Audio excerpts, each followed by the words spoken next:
salama. Hiyo ni neema kutoka kwa Mungu. Tunapogonjeka pia anatuponya. Hiyo ni neema kutoka kwa Mungu. Watakapokuuliza umewezaje, waambie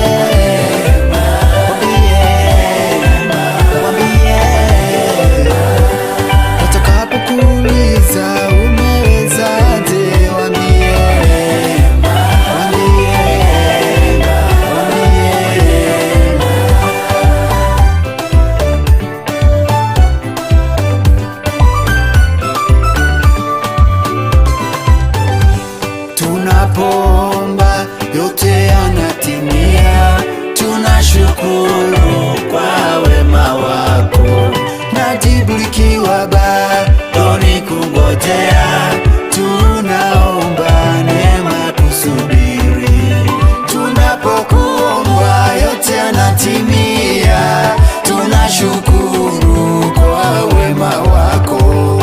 Najibu likiwa bado ni kungojea. Tunaomba neema kungojea. Watakapokuuliza umewezaje, waambie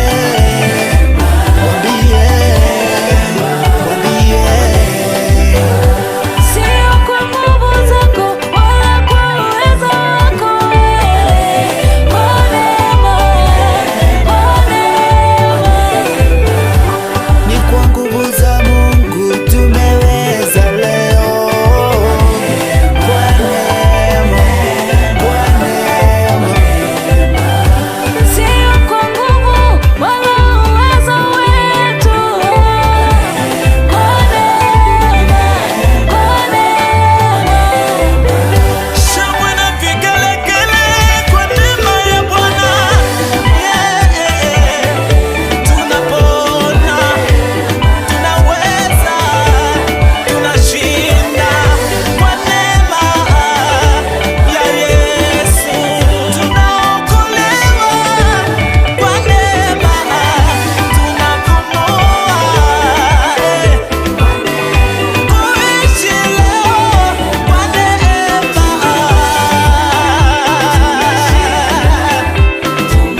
Usijipige kifua, jua ni neema ya Yesu jamani. Si kwa uwezo wala kwa nguvu wala kwa mamlaka yako, ila ni kwa neema.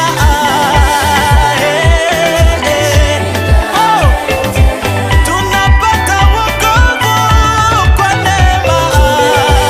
Tunashinda, wewe ni Bwana, wewe ni mwema kwa neema.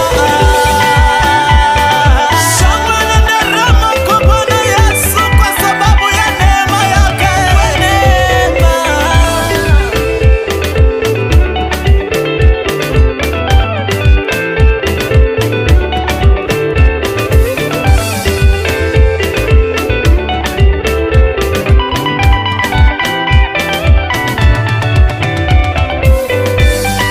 Ni kwa neema.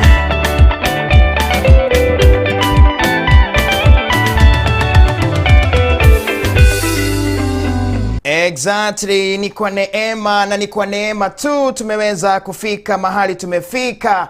Wimbo mtamu sana ambao umefanywa na Peter Munene all the way from Atlanta, Georgia. Good morning, habari zenu kutoka upande wa Birmingham, Alabama. Mimi niko chonjo kabisa. Na siku ya leo tunazungumzia masuala ya kisiasa. Hakika tunazungumzia jinsi nchi yetu ya Kenya inavyoendelea na mambo tofauti tofauti katika nchi yetu ya Kenya na pia hapa Marekani. Asante sana wale watu kwa mtandao wa Facebook na pia kwenye YouTube live na pia kwenye website na pia kwenye mtandao wa radio. Nashukuru sana na ninawakaribisha sana. Thank you very much Rabi Mwangi, na kupata vizuri. Rosemary wa Mushi kutoka upande wa Seattle. Na inajua leo unajiuliza kwa nini Jeremy anaongea Swahili. Leo nivumilie hivyo. Nitajaribu kuongea Swahili, Kiingereza, zote nitaziweka pamoja ili tuweze kuelewana kabisa. Asante sana Lucy Watwana. Thank you very much. Lechole, thank you very much. Asante pia wewe Sylvia Tom, na kupata sana ukiwa upande wa Italy, thank you very much. Haya, ukiwa ndani ya mtambo, let me know. Na siku ya leo tutakuwa tukizungumzia masuala tofauti tofauti, na kwa mara mingi sana sisi watu wa diaspora.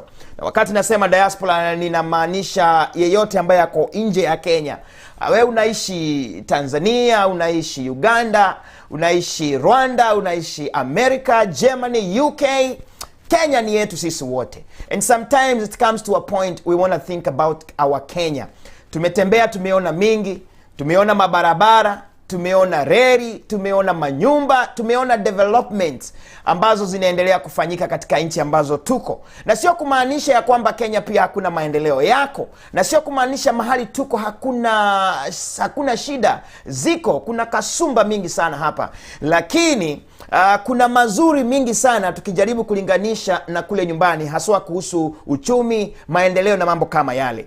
Na saa zingine huwa tunajiuliza, ni siku gani kutakuwa na mtu ambaye atakomboa nchi yetu ili aweze kuingia katika ile uchumi ambao unastahili katika dunia mzima. Tukitafakari yale mambo ya Tanzania, Watanzania wanasema kiongozi wao alijaribu sana kuimarisha uchumi wa nchi hiyo. Na pia sisi tunajiuliza kila wakati. Sasa hivi vinaangalia kwenye gazeti ya Daily Nation, inazungumzia kuhusu venye sasa uchumi wa Kenya unaendelea chini. Mpaka cabinet secretary wa Treasury anasema hakuna pesa ambazo tuliokota last year mpaka February ni about 1.6 trillion, na government ilikuwa ina expect kuokota zaidi ya 2 trillion. Sasa hizi inaonekana hata ile pesa inachukuliwa kutoka kwa wananchi ni kidogo sana kuliko ile wananchi wanahitaji. Hizo mambo zote, na bila kuogopa, unajua ya kwamba uchumi wa Kenya unazidi kusolota kwa sababu ya COVID-19 na pia ufisadi, corruption na mambo mengi kama yale yanafanyika. Kwa hivyo siku ya leo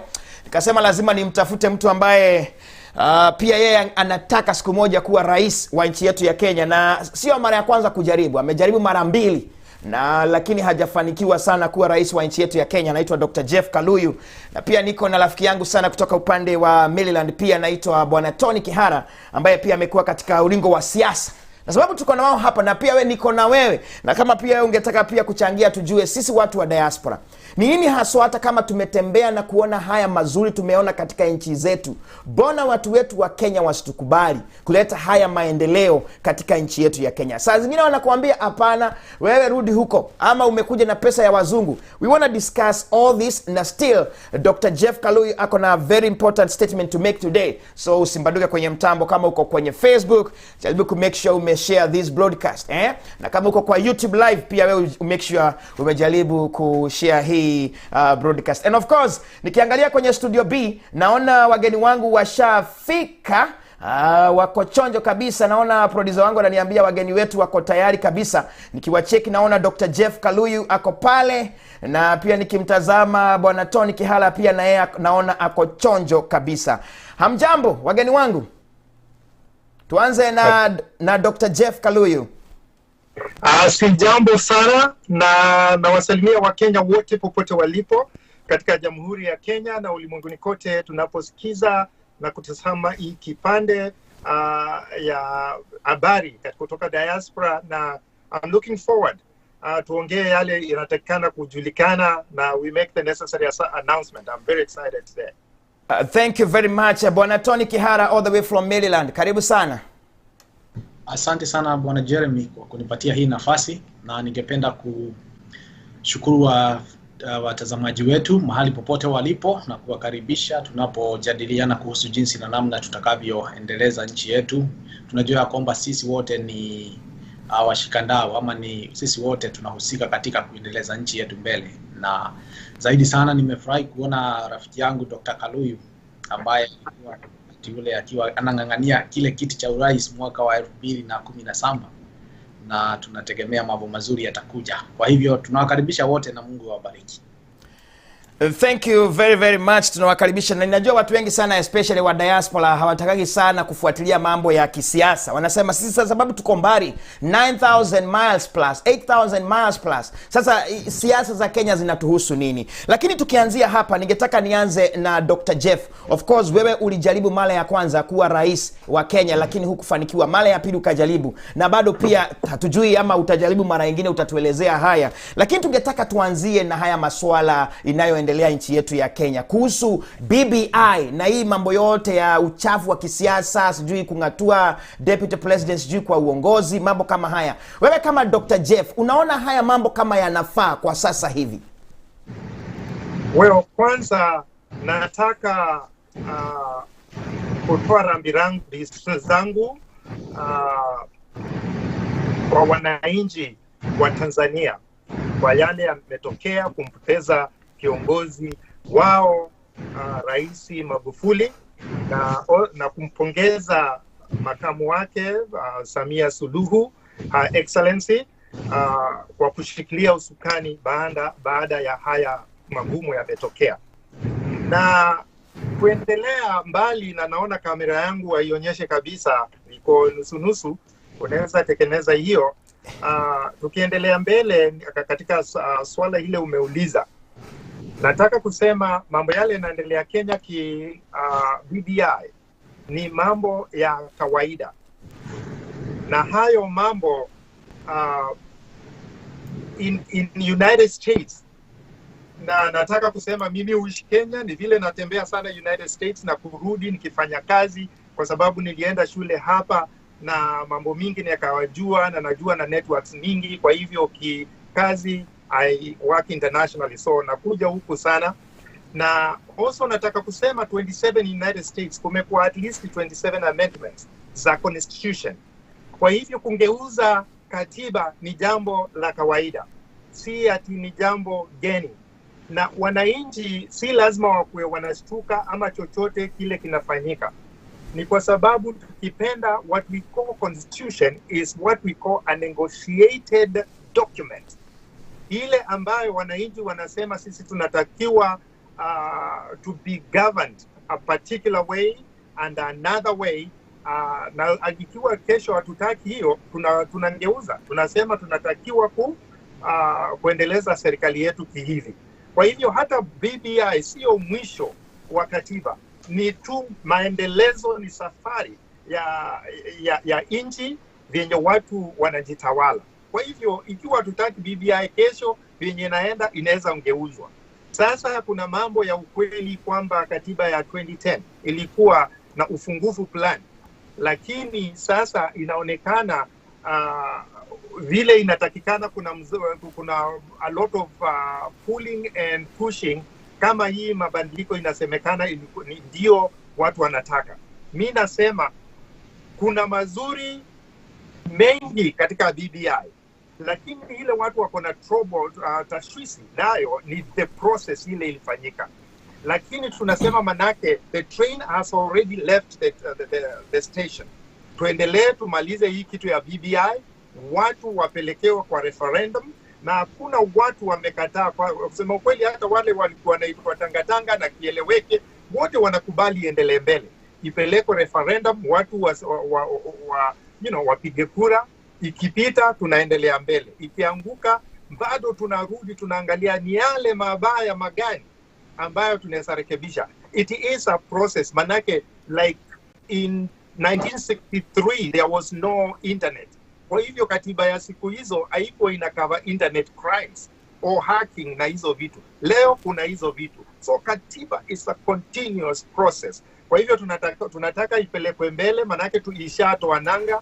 Hatuwezi kusema tunataka hatutaki, watu wapingi. Na also in parliament they need to say whether it is right or wrong. Waandike document, the new bill will totally look different than what the BBI is.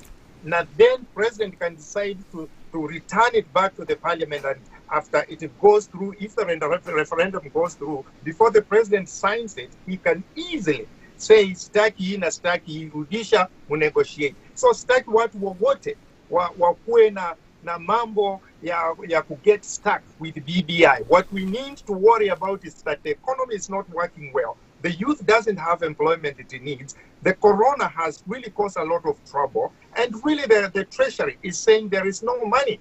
So that is where our effort is supposed to go. The big question for BBI is that whenever you do anything in Kenya, does it promote the cause and the promotion of going forward of our nation? Ikiwa ni siasa kidogo, hiyo hatutaki. So BBI should go forward.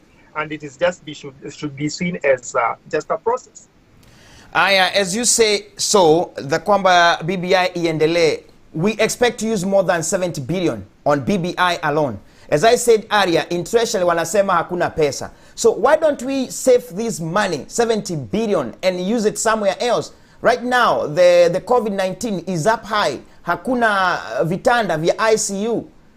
And yet we go on with the BBI. Don't you think that is wastage of resources at this time? Bwana Kaluyu, kabla niende kwa Tony. Yes.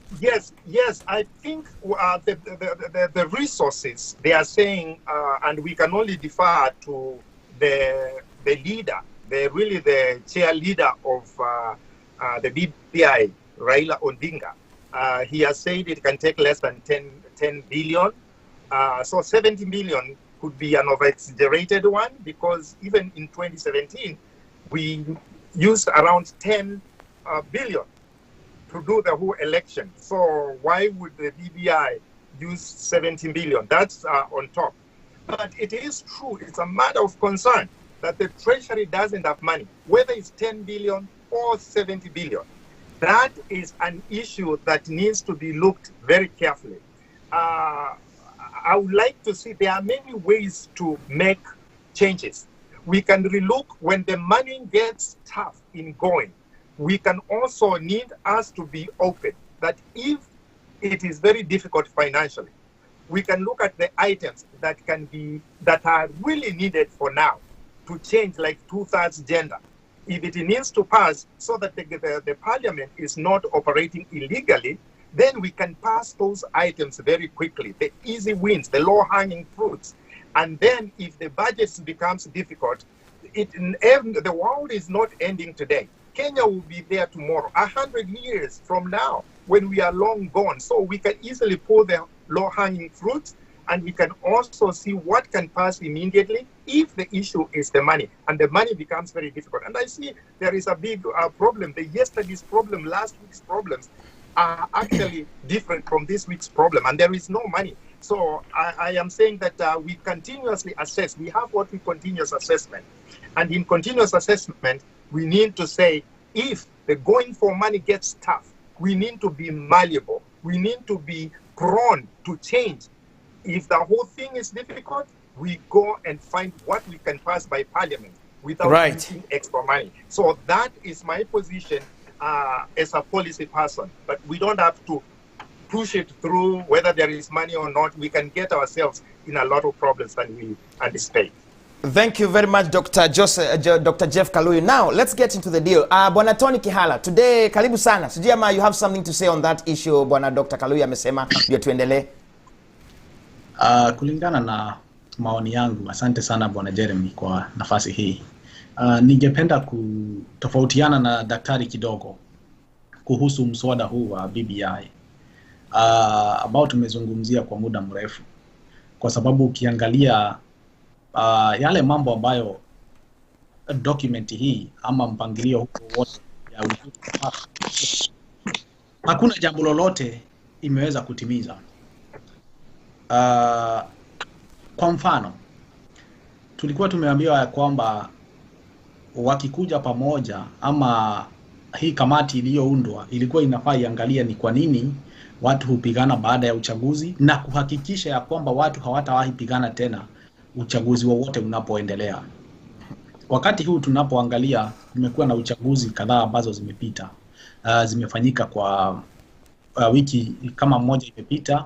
Kuna zingine zimefanyika mwaka huu na zingine zimefanyika mwaka uliopita. Ukiangalia chaguzi hizo zote, hakuna ambayo haijawahi kuwa na vita. Hakuna yoyote haijawahi kuwa na vurugu, fujo, askari kutumia nguvu, watu kupigana, hongo, kutoa hongo katika uchaguzi. Na unaangalia kwamba haya mambo yote ndio BBI ilikuwa inashughulikia, tulikuwa tunaambiwa ya kwamba itakuja kuleta. Unapata ya kwamba yale mambo ambayo pia yalikuwa pale iko mpaka saa hii, na kwanza inafanyika kwa nguvu sana. Ile kitu haikufanyika tu ni Machakos peke yake juzi. Huko ndio peke yake hakukuwa na vita, lakini huko kwingine kwote kumekuwa na vita, fujo, furugu, tumeweza kuona kwa mitandao. Hilo ni jambo la kwanza. Jambo la pili ni kuleta watu pamoja. Hii BBI ilikuwa ileta watu pamoja. As we speak right now, and I am saying this without any fear of contradiction, our country is more divided more than ever. Nchi yetu imegawanyika zaidi ya vile ishawahi kuwa. Ukiangalia kuna milengo mitatu. Mlengo huu hausikizani na mlengo huu. Huyu hasikizani na yule. Huyu hasikizani na yule. Kwa hivyo unapata ya kwamba watu hawapatani, nchi imegawanyika katikati, president mwenyewe hasikilizani na deputy wake. Wanataka kutuletea watu wengine watano, ambapo kama watu wawili hawasikizani, hawa watano watasikizanaje? Tunaambiwa ya kwamba inaleta pesa mashinani ndio.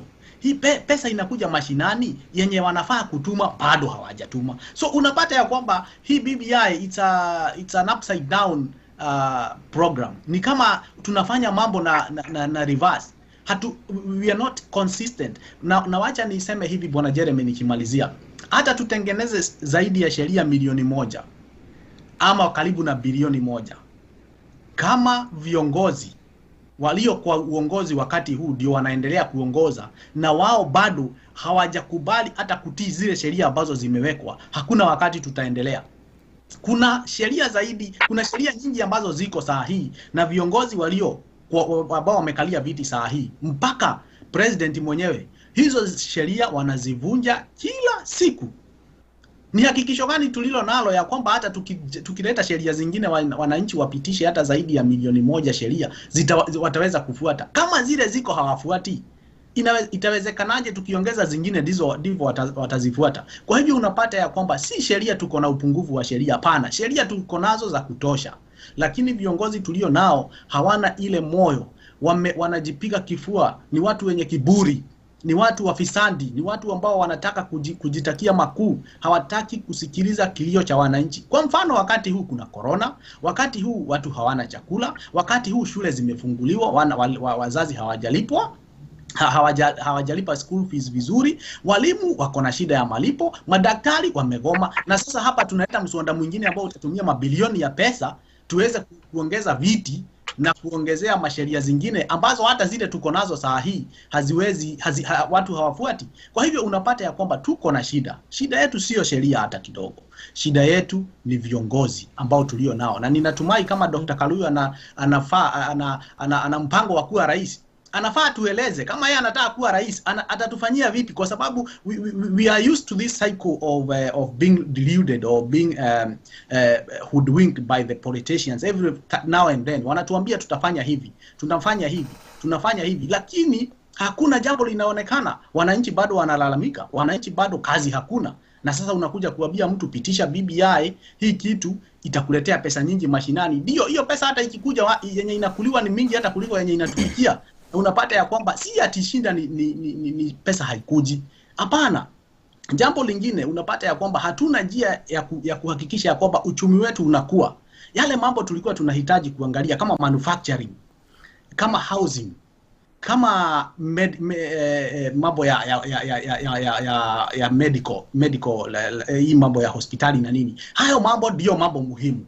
Unapata hayo mambo tuliweka kando, viwanda zinafungwa, watu wanafutwa kazi, hospitali hakuna dawa, na tena tunaambiwa kuna document iko hapa, hii document mkipitisha hii, mbinguni itateremka na itashuka, Kenya itakuwa kama mbinguni. Wapi? Hii ni uongo mtupu na viongozi wetu wanatuhadaa, na ndio maana kuanzia mwanzo mpaka wakati huu mimi msimamo wangu ni mmoja. BBI is a misplaced priority.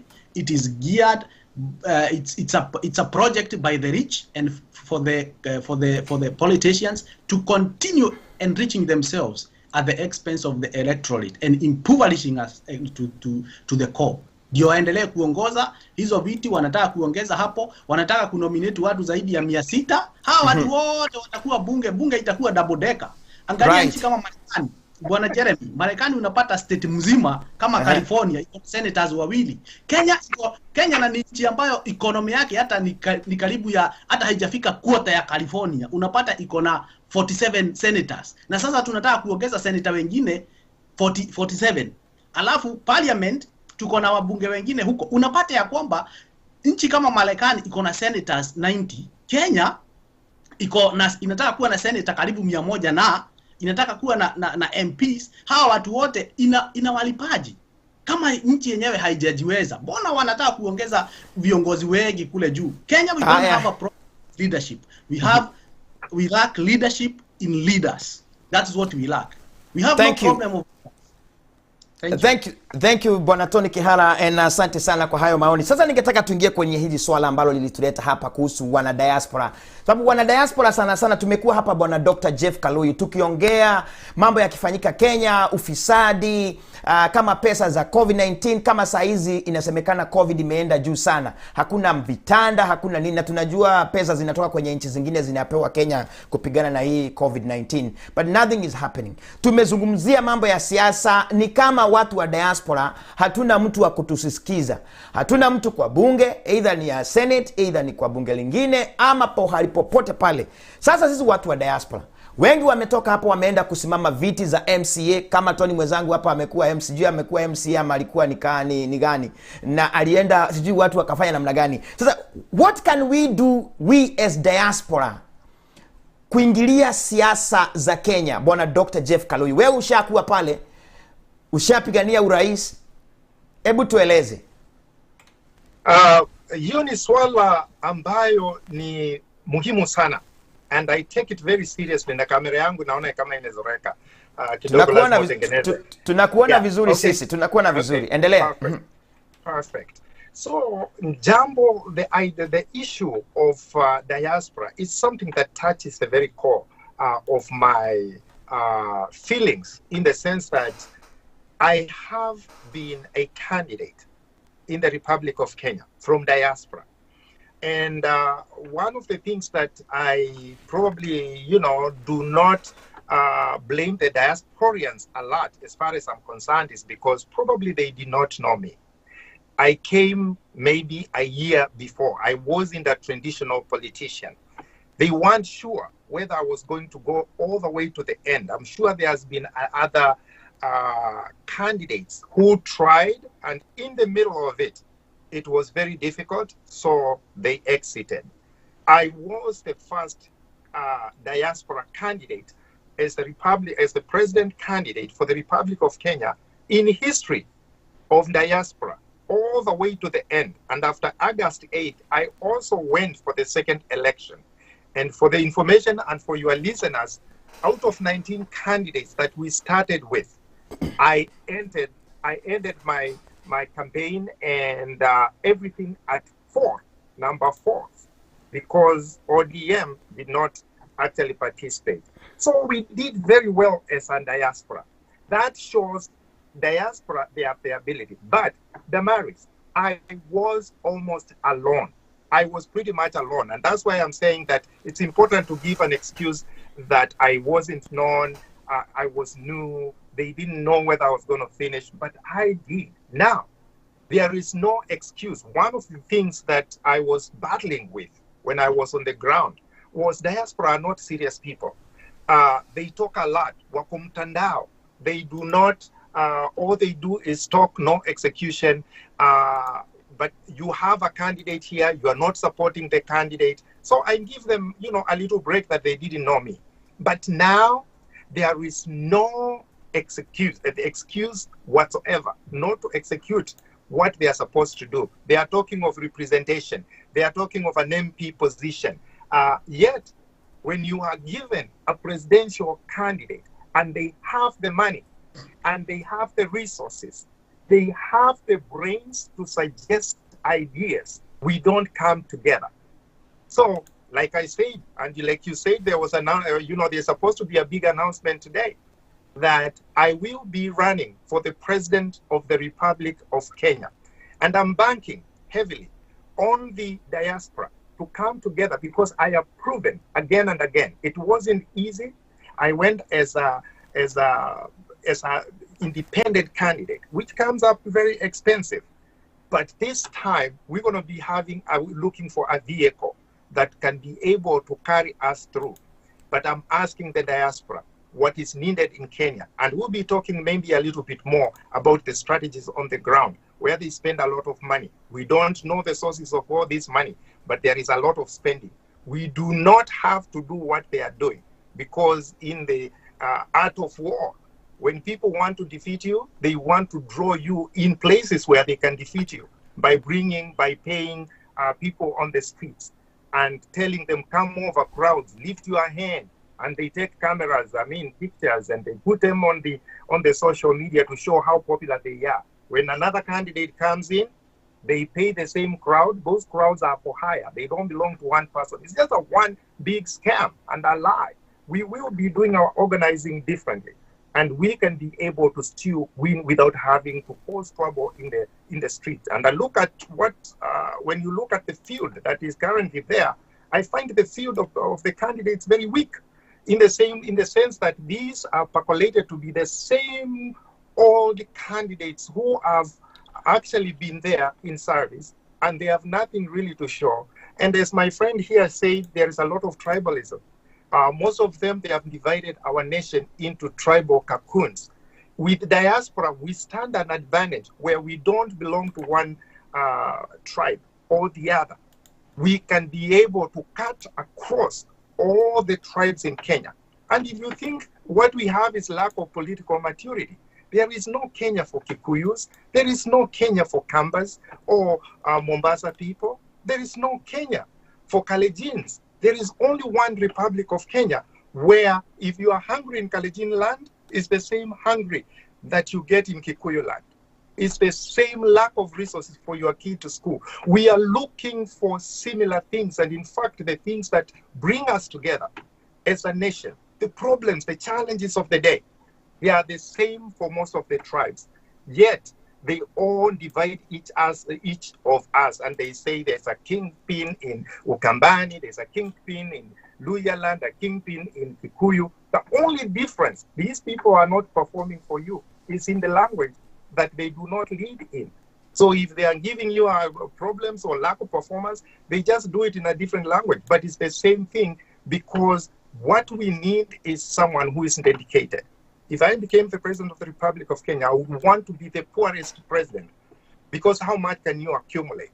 It is kind of almost like turning what colonial mentality was. We just turned it to our people through the elite people. So I'm asking the diaspora that we have an opportunity here. I've said it in a no uncertain terms that we are going for the whole thing. We are going for the highest office in the land, and I'm willing to lead the charge. So I'm asking for their support without having to think who is going to benefit. You just cut the wood and let the chiefs fall where they may. I will thrust the flag forward. I know you will follow, and we can win this. I'm prepared to win this one for you. Wow, thank you very much, Dr. Kaluyu. Actually, it's like you have just made the statement that you'll be running for presidency, ama kuwa president wa nchi yetu ya Kenya. Well, we'll get to that. But Tony, of course, the question was, now, we as diaspora, we try most of time kuingia kwenye siasa za Kenya, but we fail. As Doctor said, last time he was just by himself. He felt like he was lonely. Now, what can we do as diaspora? As much as Dr. Kaluyu want to be the president of Kenya, we have other people who cannot be the president, but they want to be leaders. They want to be MCAs. They want to be MPs. They want to be senators and do great things in Kenya. What can we do, Tony? Asante sana Bwana Jeremy kwa sababu ya swali lako. I want to begin by saying this, that when you look at the statistics of our budget, you find that out of our budget, our Kenyan budget, more than 300 billion is diaspora remittance. So, and it's only through diaspora remittance that the Kenyan currency is able to stay afloat. The kind of inflation that has hit other neighboring countries and all that, we as the Kenyan people from the diaspora, we send a lot of money to Kenya, so much so that our currency is able to maintain its value within the limits. So we cannot wish away the contribution of the diaspora. And that is why I would support Dr. Kaluyu's idea that we need to go out there, we need to face our people and tell them that now we've been contributing to this economy even if we have not been here physically, we've been doing it in other ways. We've been building our nation. When your leaders are stealing and keeping this money in offshore accounts in other countries, when they are swindling your money and saving it in Switzerland and other countries, we are sending money home. We are building the economy. We are driving the economy. We are making the Kenyan shillings to be competitive in the market. So as the diaspora people, we have all the rights to vie for any office as any other Kenyan who is willing to subject himself to the people and then be elected for any position. Back to your question, why is it so difficult for us? Yes, we have difficulties because we have let me say this, Mr. Jeremy. If you go to Parliament right now, 50% of parliamentarians have schooled abroad, or even more than 50%. Close to all of them, they have at least diaspora experience. So they know what happens out there. They know how the economies are run in first world countries. They know how the world is amalgamated by the big economies to make sure that they thrive. They know how industries are run. They know how companies are run. These people have been occupying the topmost positions in World Bank, in IMF, and in other places. So, but when they come back to Kenya, what happens? When they are elected to these offices, what happens? They change, wanabadilika, wanakuwa kama viongozi wengine. They start stealing. They start amassing wealth to themselves. Wanaanza kukua wafisandi. So people lose confidence in them. Watu wanasema, hawa watu wa diaspora tulikuwa tunawategemea sana. Lakini pia tunaona ya kwamba wakikuja, they are like one of us. But let me say this, Jeremy. Ni ya kwamba the elections that we, the politicians that we get, the leaders that we get, is a total reflection of the community. Ni kioo cha wanaofanya nini? Wanaopiga kura. Viongozi tulio nao wafisandi ni kioo chetu sisi kama wapiga kura. Let me surprise you. Many people don't hate corruption. That's a fact. Many people don't hate corruption. They hate corruption because they are not it's not them who are doing it. Wanachukia ufisadi kwa sababu sio wao wamehusika. Lakini wakipata tu nafasi hivi, unapata ya kwamba watu wamefurika pale. Case in point, wacha gari moja imetoka Mombasa imebeba bidhaa, mafuta ya kupika, ngano na nini, ianguke. Lori ianguke tu hivi, trailer. Hiyo lori itavamiwa na kijiji mzima, watu wote watakuja, wataimba, hata hawataki kujua kama dereva ameumia, kama amekufa, ama hizo vitu ni za mtu, ama hizo vitu zilikuwa zimechukuliwa loan, ama hiyo gari ni ya haya, ama ni mtu wako na shida fulani, wanachukua, wanakibia nazo nyumbani. Why? Because it is not that people hate stealing. That's a community that we live in. But they hate it because they are not the one who is doing it. So, in my view, what we need is a total overhaul of our software, of our mind software. Ukiangalia vile tunapiga siasa America, ukitaka kusimama kiti, you announce, like vile Dr. Kaluyu ame-announce hapa. Within 2 days, unapata account yake in a flock with millions of money. Now go to Kenya, you make the same announcement. Kesho, utapata line kama ya watu, kijiji mzima itakuja kwa na makaratasi na request na barua za harusi na za michango na nini. So if you want to be poor in Kenya, first of all subject to yourself as a politician. Mpaka mimi nilikuwa nimesimama, unatembea ukiwa umejificha. Sababu ukikutana na huyu wanataka pesa, ukienda pale wanataka pesa. Lakini America, ukisema unataka kiti, watu wanakuchangia pate pesa ya kufanya nini? So those are two different. So what do we need now? What do we need? And that's why we as the diaspora people, we don't fare well there. Like Dr. Kaluyu, when he goes there, the mindset he has the mindset ya kwamba when people actually contribute towards you, kama vile anataka kusimama watu wa diaspora washikane, waseme tuna present Dr. Kaluyu as our candidate. So we contribute towards his cause. to finance his everything. Lakini akifika pale kwa kiti sasa itakuwa rahisi kufanya nini? Itakuwa rahisi kwa sababu hakuna pesa ametumia ya kuiba, hakuna pesa ametumia yake ya mfuko, ndio maana atafanyia watu kazi. Lakini ukienda Kenya, mimi kama president, wacha niseme hivi, president alitumia more than 10 billion wakiwa na Ruto, close to 15 billion for the campaign. Mshahara ya president na sijui kwenye Kaluyu ameenda, sijui Kaluyu ama unatusikia bado? Na wasikia kabisa. Lakini tumekupoteza. Umerudi sasa. Karibu sana. Go ahead. Mshahara ya president ni less than 2 million. So kwa miaka mitano, we are sure the president will not have gotten more than 100 million. But he is spending 10 billion Kenya shillings. What does that tell you? It tells you huyu mtu akiingia pale ile kitu atafanya, that all the tenders za SGR atakula pesa hapo, akijenga barabara atakula pesa hapo, kwa counties atademand pesa fulani, they will make the economy like you know, because they have to get back the money.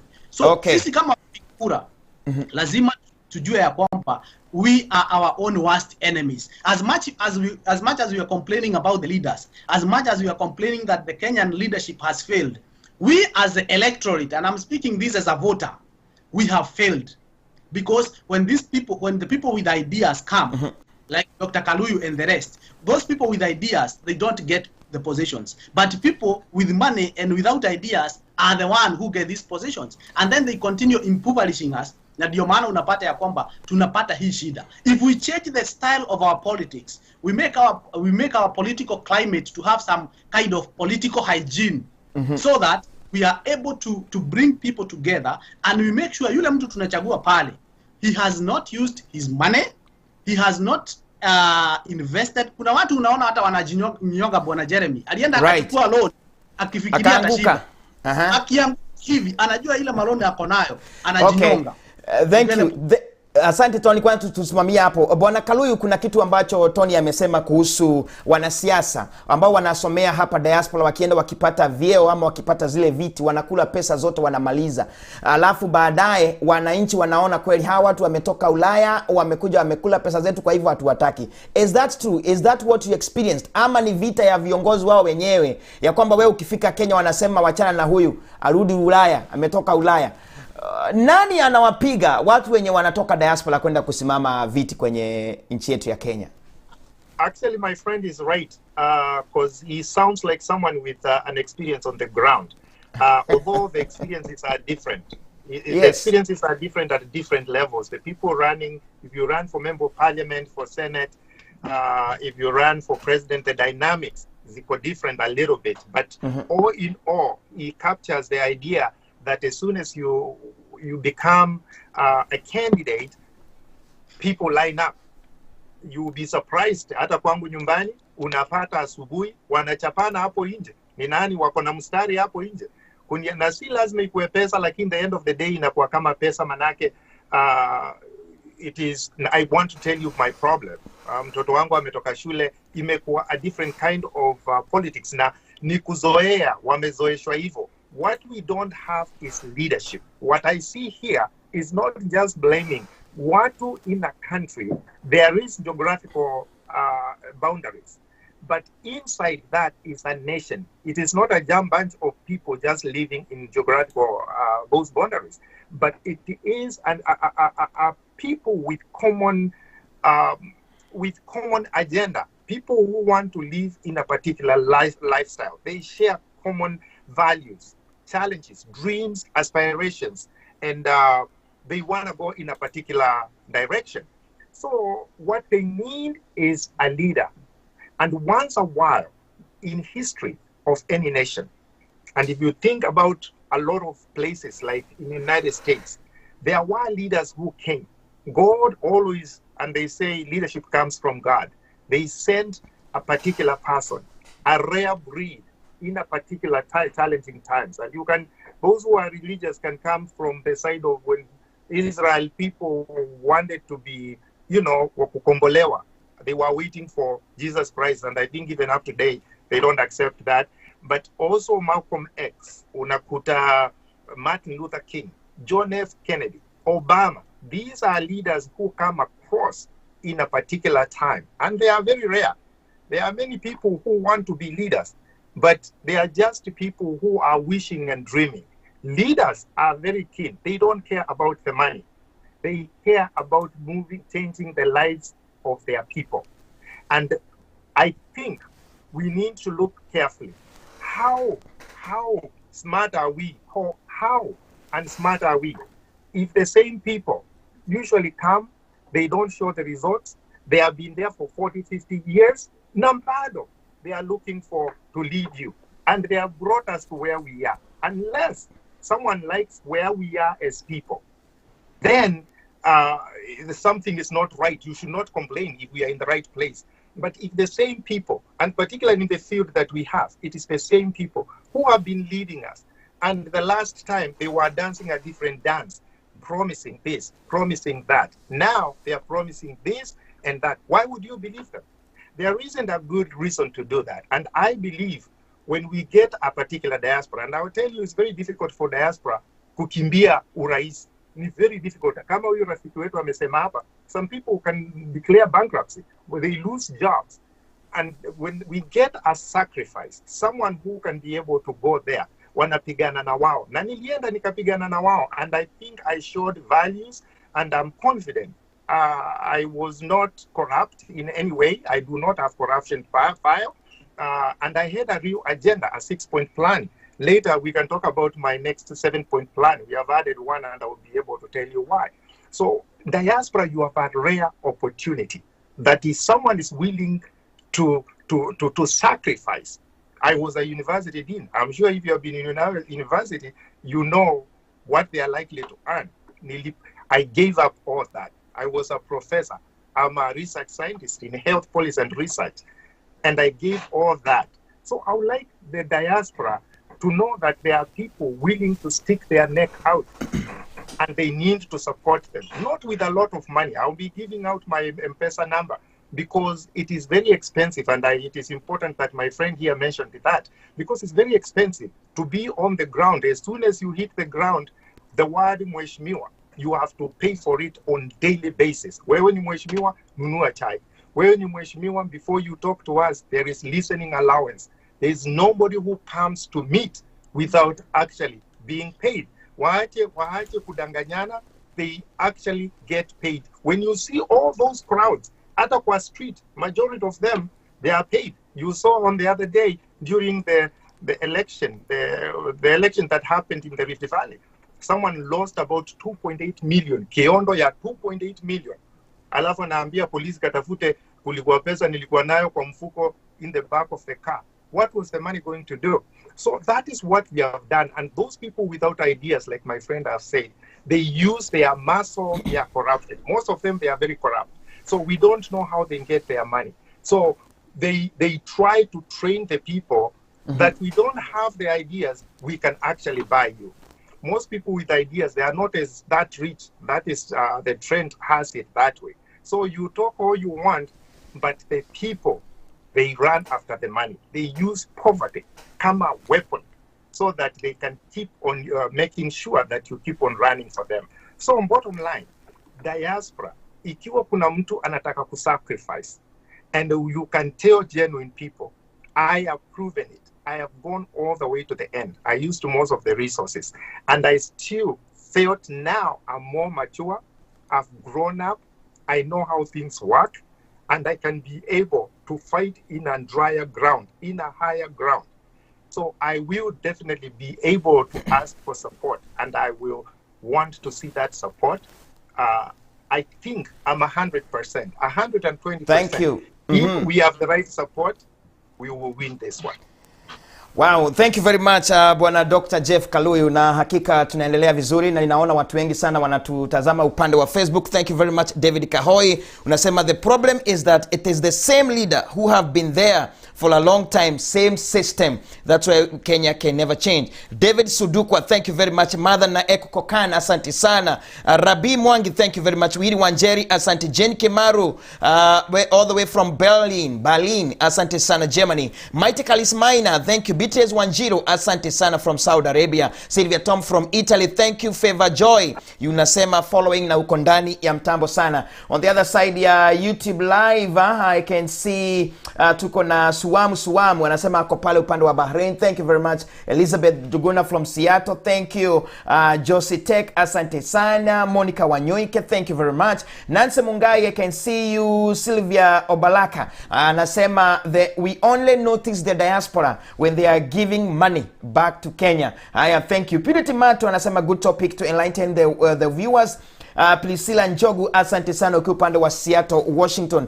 Thank you. Now Tony, sababu nimesikia hii shida haswa, especially kama kunasemekana you must pay some money ndio usikizwe kwa hawa wa Kenya wetu. Now what is the solution? Even if we give you money, the money will never be enough, Dr. Jeff, kwenda kulipa. You can't pay 45 million people to listen to you, or 7 million or 8 million that is needed to win the election.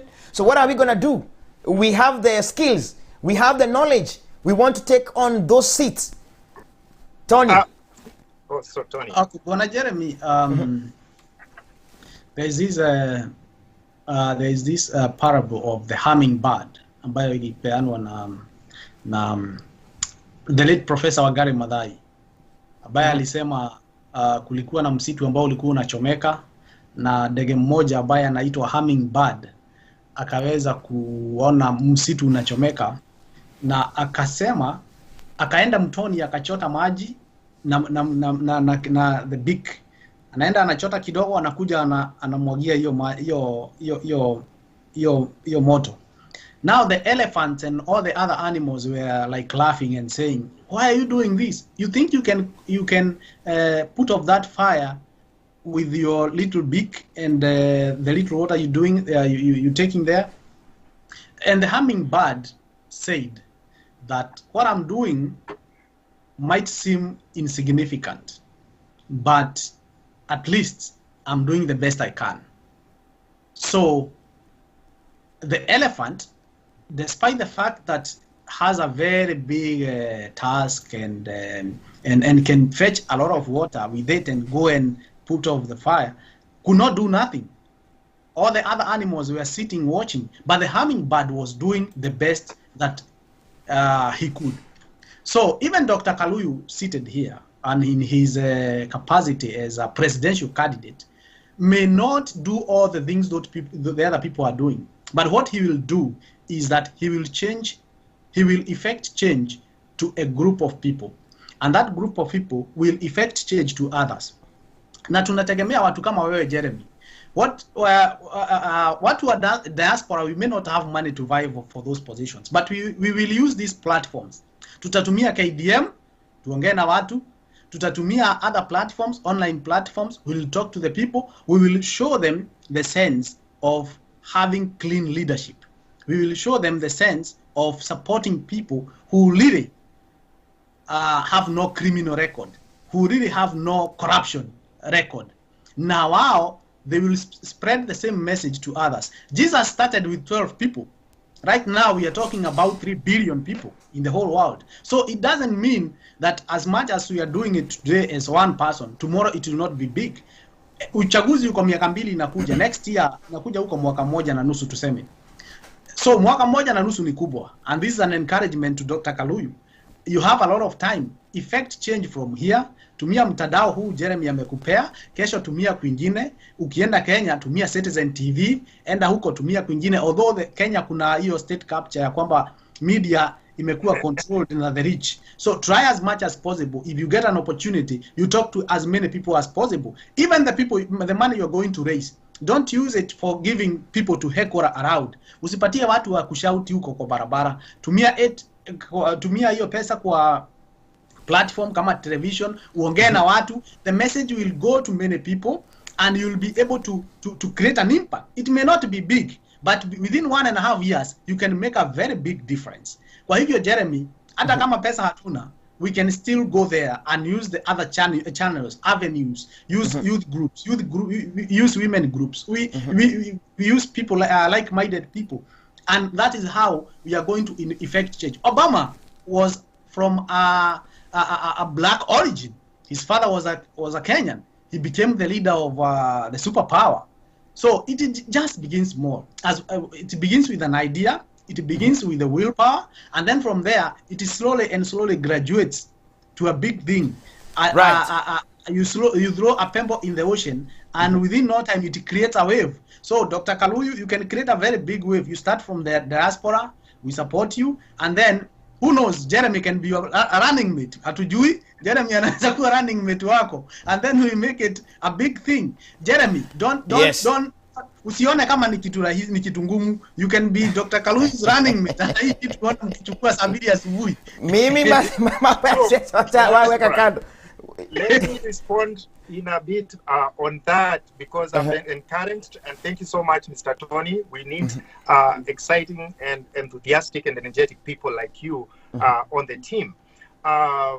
Here is one of the things we need to show that, we know Diaspora has more money than not only the Ministry of Tourism, but other almost 3 ministries combined. That's how much money we take to Kenya. 5 shillings or $5, $10, or even $20 or even more. It's very small amount to contribute the way we used to contribute for Obama. So I don't have any doubt that Diaspora has a lot of money. Now, here is the thing. The way the politics of Kenya is organized, it is to eliminate smaller underfunded candidates. And this is what I mean. They go pay, they train people. There's something called conditioning in behavioral science, that if you keep on doing the same thing to people, they will eventually believe it is what it is. If you tell me I have a long nose of a week or 2 weeks, I'll go to the mirror easily and look at my nose to see whether it's a long nose. It's called conditioning, changing your mind. They pay those people intentionally so that the people who they want to defeat cannot pay them. Therefore, they draw you. If you remember in primary school, if you wanted to, there used to be these little fights on the streets. If somebody wanted to fight someone and beat him, you always drew him to the place of an advantage. Paying people with corrupt money, it is a place of advantage to them. Therefore, it's only you, foolish, you can be able to enter into that trap and start doing what they do, because they're going to beat you up like a drum. So we can organize differently.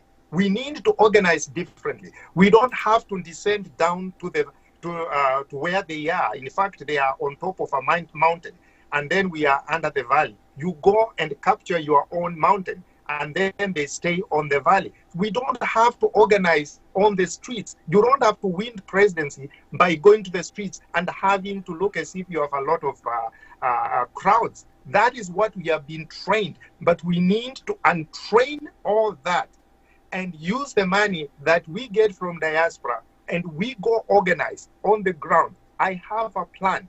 I don't have to say it now, because one of the problems we have in Kenya is lack of intellectual property. If you say 1 or 2 things, we are not protected. That is a very big thing for me that I will fight for, intellectual property, because you cannot even innovate. You innovate, you say it, someone else gets it out there, he goes and develops it, and because you don't have the money, you don't have access to the media, then you cannot go very far. So we are not out-organized. We are not out, beat by intellectual, ideas.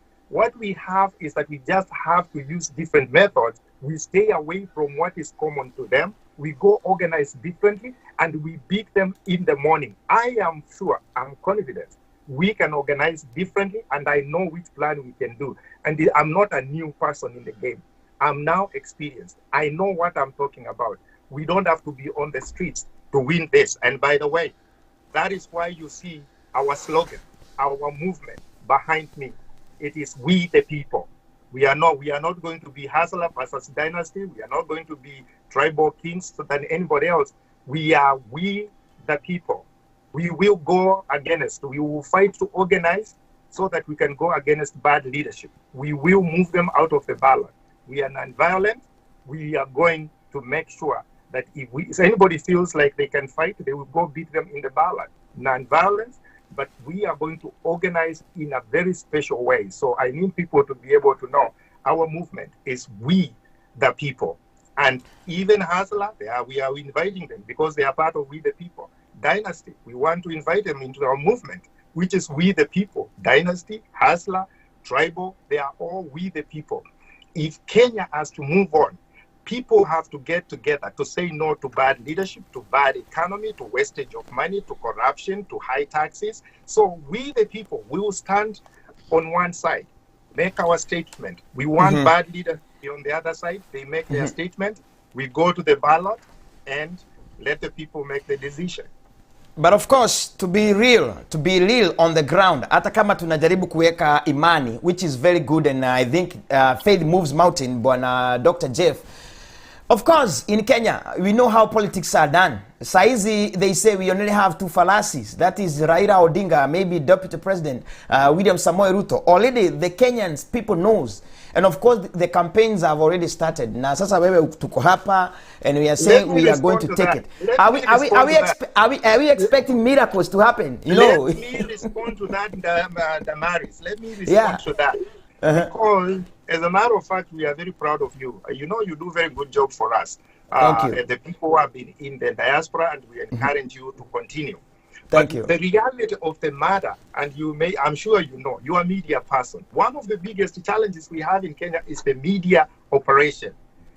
I am not against media, because sometimes when you touch the nerve, things become haywire. I've been Radio 1 in Silver Spring, Maryland. My friend might probably know where it is, in Georgia Avenue. I was a person with a program host in Radio 1. I also was a program TV host for the Voice of Diaspora for many years before I went to. So I'm a media person and experienced myself. But when you go to Kenya, you find the rich people, the corrupt politicians. Let's just be straight. They pay the media. Media are bought, and it's not unique to Kenya. It's to Africa, because I've had a lot of students when I was a professor and also as a university dean. A lot of students from across Africa. The media are paid to black out the candidates you don't want. It's all about money.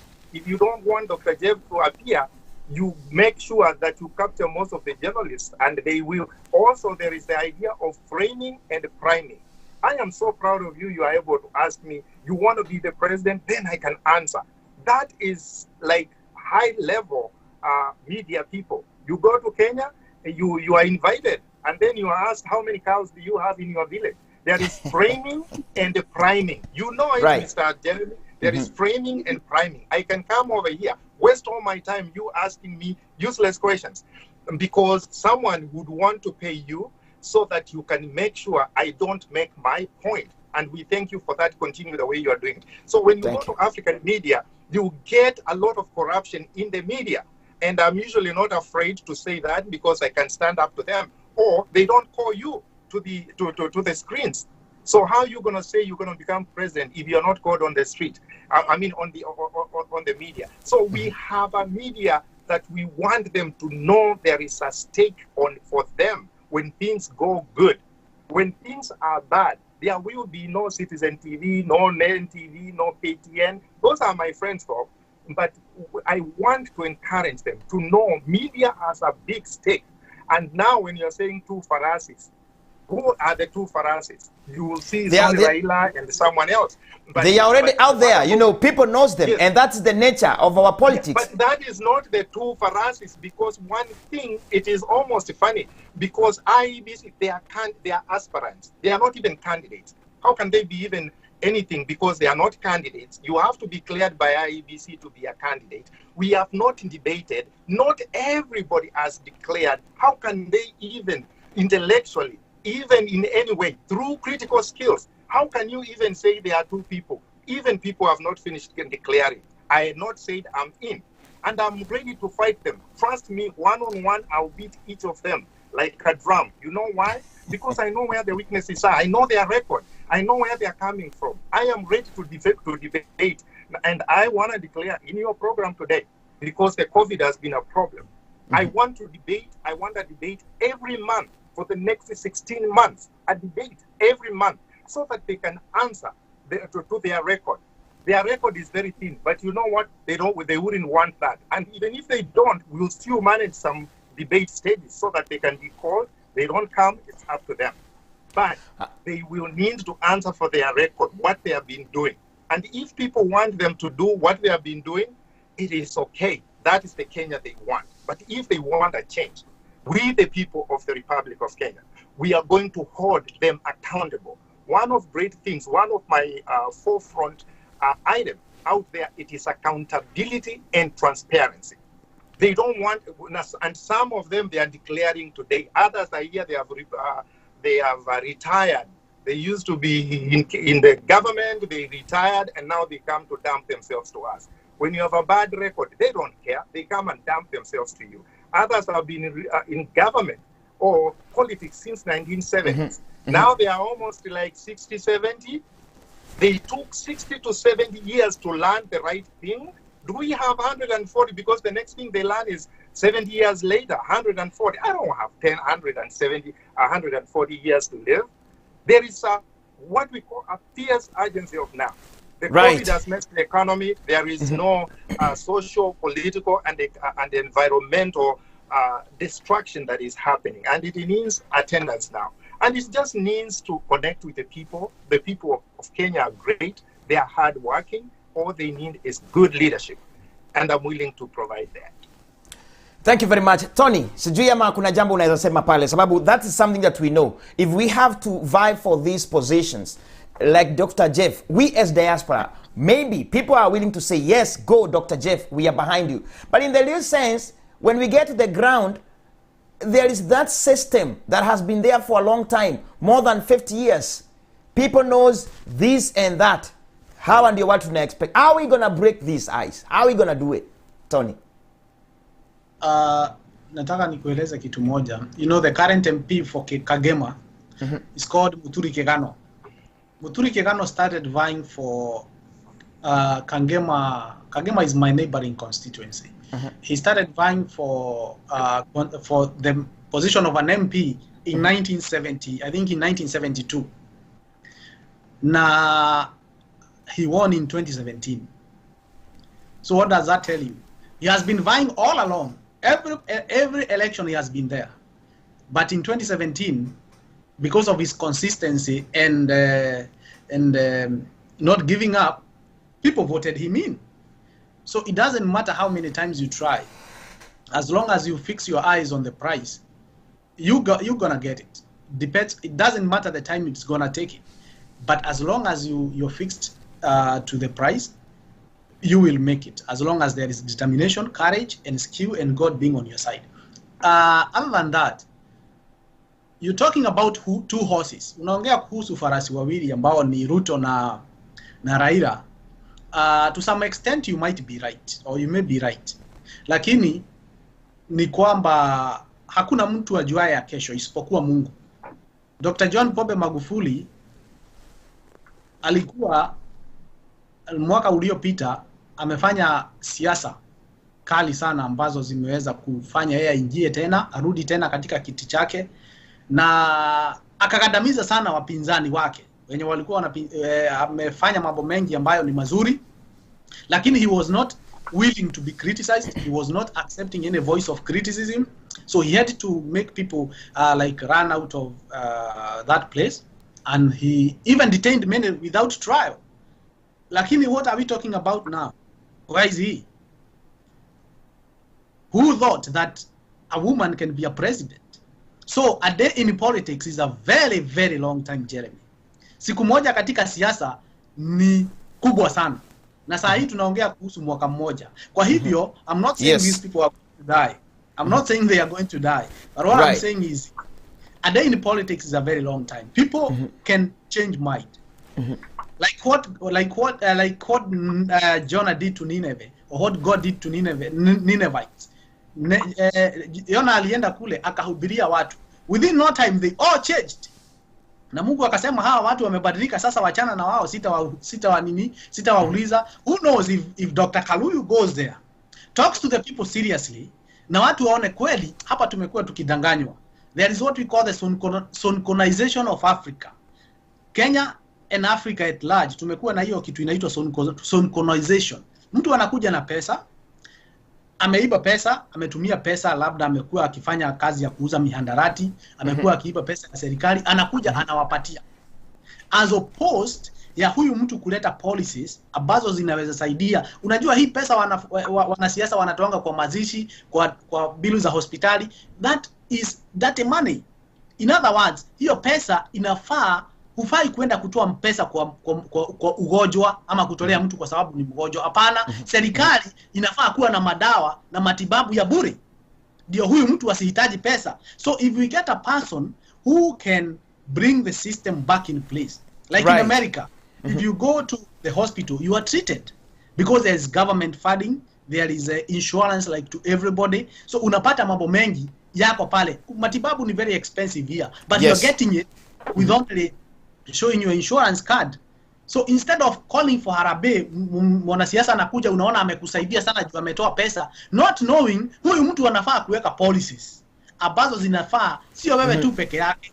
Kama mimi niko na uwezo kufikia mwanasiasa, atakuja kwangu. Na je, yule mtu mwingine maskini ambaye hawezi kufikia mwanasiasa atafanya nini? To make it equal, let people make policies ambazo zita equalize everybody. Now if Dr. Kaluyu goes there within the next 1.5 years and make sure people buy to this idea and really see the sense about it, who knows, they might change. They might shift their allegiance from Raila, who has been in politics for forever. They might shift their allegiance from Ruto, who is now the hustler, the chief chicken seller and the hustler narrative leader. Na ama kwa ile seller coalition yenye tunasikia inakuja ya Mudavadi na kina Gideon na nini. So who knows, anaweza penya katikati, you never know. So I would encourage you, Dr. Kaluyu. Let me say something. Yeah, that is important. Let me say something that the issue in Kenya, we are, like I said before, is that we are willing to change the kind of politics. It's not even a matter of doing it many times. We are willing. That's why I'm encouraged by you, my friend in Maryland. I'm encouraged that it is not just a matter of trying to line up to compete with them what they have done before. We are willing to change tact. That kind of tact we will be able to unveil as time comes on. I tried their tact before. They will beat you up in that kind of tact, lining up, as Damaris is saying. Damaris, we will not necessarily use that kind of organizing. You know, when Obama came in, and I campaigned for Obama on the ground, I was a ground person, they wanted him to do what the other people did. Remember, Obama did something that nobody else did in the history of America. He organized it differently on the grassroots. We were organizing. Most people even never saw what was happening on the grassroots. So we are willing to organize differently. I want Kenyans to give us a chance. I want them to believe that we can win. Now look at it. It is so easy mathematics that we the people, as the movement, who are more against those bad leaders, because you are talking of we the people, the hustler, the dynasty are part of we the people, and all the tribes are part of we the people. Who have the votes? It is we the people. Who have the policies? The policies is we the people. So I am very confident if we get the basic money to organize, to go forward, and not just to, sometimes you will need to organize for the sound system and also bring people together. That money will be used. There's no way you are going not to use money, especially in presidential race. It is expensive. So that kind of organizing and across the country. Now, talking about what my friend Tony has just been saying, there is something I wanted to assure Kenyans and also assure you, Damaris. We are not afraid to give our policies. I am willing, and wherever President Kenyatta is listening, that I'm willing to give my policy papers. If it's on the Department of Health, I want to give my policy paper on how to change the health of Kenya to be universal, to be used by everybody, to be effective. After all, I'm a health policy PhD in health policy and research, and I'm willing to give back to my country what I learned in schools abroad. Number two, every department on trade, on foreign affairs. I am from Wall Street. I worked in Wall Street for many years, so I have economic sense. of how the world is going and how we can connect with the world and be part of the community of nations where we gain from others. We have the connections. So I'm not afraid to give my policy papers, many of them in every ministry. You know why? Because we want him to do well. It will be a mistake if you are now, particularly people in government, you know you are supposed to be working for the people, and then you are campaigning for 2022. Why don't you use what you are campaigning for now and you have access to the government? So instead of being tricky or trying to play games, we are willing to give those policy papers. We will find who to give it to them. They make sure that it reaches the government, because we want, when 2022 comes in, we get into the government. I am very confident if we campaign correctly, we get the right funding from Diaspora and other people, we will win this. We want a government that is functional, that is moving to the right direction. So why wouldn't I not give my policy papers to the president to start making things better? So when we take over, when we win, that we will be able to continue with a government that is functional, rather than waiting 2022 and then things are bad and we start fixing them. We want we want to start governing right now through exactly. Thank you very much. Wanaoingia sasa hivi niko na Dr. Jeff Kaluyu ambaye anataka kuwania kiti cha urais mwaka wa 2022 na pia niko na Tony ambaye tunakuanga naye hapa kila wakati wa Monday tukizungumzia kuhusu mambo yanavyoendelea katika nchi yetu ya Kenya. Of course, naona watu wengi sana hapa wananiandikia. Kuna mtu ambaye anaitwa my brother kutoka upande wa Indiana. Anasema for sure we need fresh bloods in Kenyan's politics. Thank you very much Winnie Price from Birmingham. John King anasema the two fallacies you are talking about, Jeremy, need a lot to be desired. Okay. Ben Moigai, asante sana. Jane Kemalu, Skona, anasema, I see a good set mind and some who is ready to make our country be a better country. Wish you all the best, Dr. Jeff Kaluyu, and we are behind you. Anaitwa Jane Kemalu, Skona, I think ako upande wa Europe. Thank you very much. Of course, nikiangalia SMS zingine upande mwingine naona mtu anaitwa Mungai wa Mudhoni. Anasema, since all politics locals, the diaspora should form local in waiting governments whenever they leave. This will help us to articulate our concerns and also use the same vehicle to fund raise. Aya, okay, Mungai wa Mudhoni, asante. Richard Gatti anasema, Jeremy, at least you have an impact in Kenya. Why not dream to be a president from diaspora? Then Jamhuri, we look for a deputy. Watch. Thank you very much, Stephen. Nafikiri we have a good candidate here, Jeff Kaluyu. He's ready to get into the politics. Monica Wanyoike, thank you very much. You're saying following. Jerry Kelilo, very true. My vote goes to you. Direct. We want change. Bwana Jeff Kaluyu. Thank you very much, Salome from Canada. I can see you. Priscilla Njogu says, I'm watching you from Washington. Thank you very much. Purity Mato, very true. Let's do whatever we can, and finally people will know the truth. Thank you very much. Josie Tech, Elizabeth Njuguna, I can see all of you live there kwa YouTube. Thank you very much. Tracy Kimi, nasema you are watching. Thank you very much. Pia Jane Kimalu, Mary Wangoyu nasema all the best, Mr. Jeff. Now, let's come to this. Dr. Jeff, now we as diaspora, and I know many people are listening to us and they will listen to this program even tomorrow and the next day and years to come. What is that is different you will do to our country?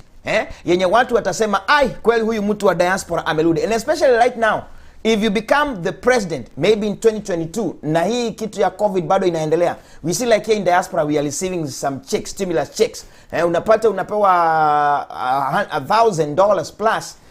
Yako, mke wako, watoto wako. Now in Kenya, I don't think there is anything that is coming to our people from the government. Not only sasa watu ukigonjeka, you are on your own. And I heard someone saying that, a very top leader, saying now you are on your own. You have to take care of yourself. What is that you can do to our country that is different from what Uhuru and other leaders are doing? Dr. Jeff. First, I'm a different kind of candidate myself. If you want to know, and this is important because it looks like you have a lot of now attraction of diaspora, my humble beginnings makes me very different. I was born in a poor village in Kitui County. My biggest dreams as a little boy were those of my grandfather, owning a lot of cows and goats and taking them to the field to show off the numbers myself. A dream of coming to United States from the grasslands of Africa, finishing my higher education to PhD level, going to work in Wall Street, becoming a university dean, a professor, being an author, and also a radio and TV host in foreign land. And after all that, leaving that in very high stakes, where I was earning quite a bit, going back to give back to my country. When I visited the Kenya, first I went to do needs assessment. Unlike most of the people, they come from abroad, they just go and declare for candidacy. And then they say, we're going to look for what people want. I wasn't like that. I went first to do needs assessment, to see the challenges, hopes, dreams, and aspiration of our people. And after I gathered all that, until then, that is when I decided to ask people whether they think I should be able to go forward. I knew it was very difficult in 2017 to remove an incumbent president. That now, 2022, but that was a segue, an open gate for me to enter and understand how politics work, the networks. What you see every single day is totally different from what is happening. So now I understand the game. I understand who is in the game as well. Myself, I set myself aside. I'm not corrupt. I'm not part of the cartel. I was an independent candidate, and I made those decisions because I did not want to be a part of anyone else. After the 2017 elections, I continued with the ground. Nikaendelea kufanya kazi. Those, kiongozi, there are not many actual leaders. Mimi kama kiongozi manake, you have to be called to duty by history na pengine tuseme Mungu anakuita. It didn't matter whether I won or not. I wanted to serve our people. Nikaendelea kufanya kazi. Nimefanya Dr. Jeff Leadership Academy, when we teach young people to be good stewards of our nation in future, where you don't have to take your examples from the current breed of leaders. So there's academy of Jeff on the ground where we teach people how to be better leaders. Nikafungua Dr. Jeff Youth Resource Center, where we teach the youth how to become things, critical thinking skills, how to anticipate problems and position yourself with tools so that you can solve the problem. Making money, it is as a result of solving people's problems. We are able to bring them, because when they leave university, our university system is not, education is not that good. Every student should leave with a piece of paper showing their career, their trajectory, what they can be able to do. They get a degree and they are released just out there to find what to do. We need to mentor them more so that they can think for themselves, as opposed to we take them out and they are waiting for counties to give them money, the government to give them money. And then they say, I am hungry, I don't have anything else to eat so that I can be able to, I'm waiting for a job from the government. That's the wrong mentality. I opened Dr. Jeff Women Empowerment Center, where we are having shoes from the United States being bought by my former students in the United States to keep our university students out of the streets. People don't know how much a problem that is. Young women, it's called Yahweh, Young Women Empowerment Program, where they make things and our students in the United States, they buy them so that they can raise about $2,000, which is about $200,000. They keep them in the university without having to misuse themselves on the streets. So those programs are being done and have continued. In fact, I've used money and donated land so that people can be able to geologically explore water, which we have found, to cut distances, and so that kids do not have to go long distances, miss homework, they fail in primary school. So we are solving people's problems. I have proven time and again, I do not have government money, and I get very frustrated when I see members of parliament using CDF money. Then they come and tell people, I have brought money to you, I've built a classroom. You are getting 100 million every year. Why are you telling that as you are the one who is responsible for that? Or I see some, current breed of politicians using government money, guards, using vehicles to go and campaign so that they can compete with people like us. So I am totally different. I am a leader who has proven myself on the ground. I am able not just to bring the programs, but I'm able to measure success when it becomes. What we have is, I hear some people who want to become president, they go build a hospital, nice hospital or a road. And then they say, I'll build you a road. Well, how do we know that road was needed there? How do we know whether the hospital makes sense? Our kids, what we call development indexes. Are the kids dying less? Are the kids being born on time? Are they being born with the correct weight? If that is, let's say, it is an infant hospital or pediatric hospital. So I have the knowledge. Not only that, I went to medical school. I'm also an MBA Finance Economics from serious, institutions like Wall Street. I worked in Wall Street for many years. So when somebody comes and says we have worked for big organization, UN or whatever, other people have worked for those organizations. We have worked on the ground. It sets me apart that I'm not a corrupt leader. I don't belong to cartel. I know what I'm supposed to do. You gave me the opportunity. You have actually been patient with me, especially people from diaspora. You haven't attacked me. You have encouraged me. The only to execute when it comes to the money. So that sets me apart. You tell me other candidates who have done what I've done with the little I have without government money. Most of the people you see on the lineup, they are all government-related people. And they all using, public funds, most of them. Or they are retiring back after they have nothing else to do, or they have finished being governors, and then they have nowhere else to go after 2 terms. So you know what? I'm going to try to be president. I am not trying to be anything. We, the people, have put together a movement, very formidable movement. We have 7-point plan, which is lowering the cost of living. I understand what is on the ground, lowering the cost of living. We have no jobs. We need to be able, we have programs on the ground, and I can be able to pair diaspora and other people to make. Umeenda wapi tena, Dr. Jeff? Nafikiria simu yake imedrop, but I'm hoping he'll be back. Bwana Tony, as we wait for him to come back, nafikiri umesikia ile mambo anataka kufanya and what he'll do. And of course I wanted to ask him whether ako ready to do the audit of his own wealth, because there before kuna wakati kuliulizwa ni nani atafanya audit ya utajiri wake, and the president was supposed to be the first one and the deputy and the rest follows, but none of them did anyway. I don't know, I'm not sure about it.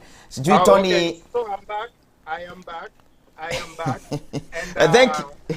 Yeah, so to go through the lowering cost of living, jobs, and end of corruption. If I'm not corrupt, then I will be the end of corruption. I can assure the people that I'm just interested in nothing but serving the Kenyan people and building the economy back. I'm going to lower taxes and make sure those we lower the taxes, they increase the employment, using the mechanisms that I've used in training the governments like Nigeria, and also being a part of State of New Jersey consulting in small businesses. I'm able to do that. I know how to do that. Diaspora will be fundamentally a big part of twinning. When I become the president, there will be no more benchmarking. We have diaspora to benchmark. We know the culture of foreign land.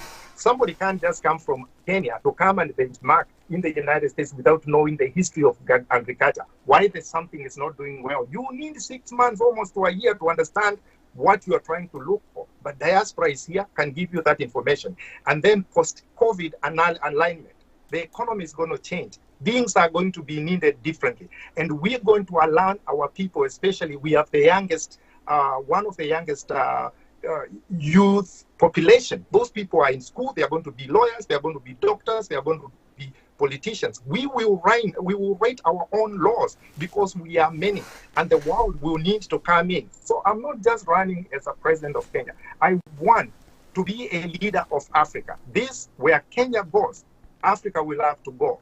And the world, we have to recognize it. And I have been out there in the world. I'm not guessing things here.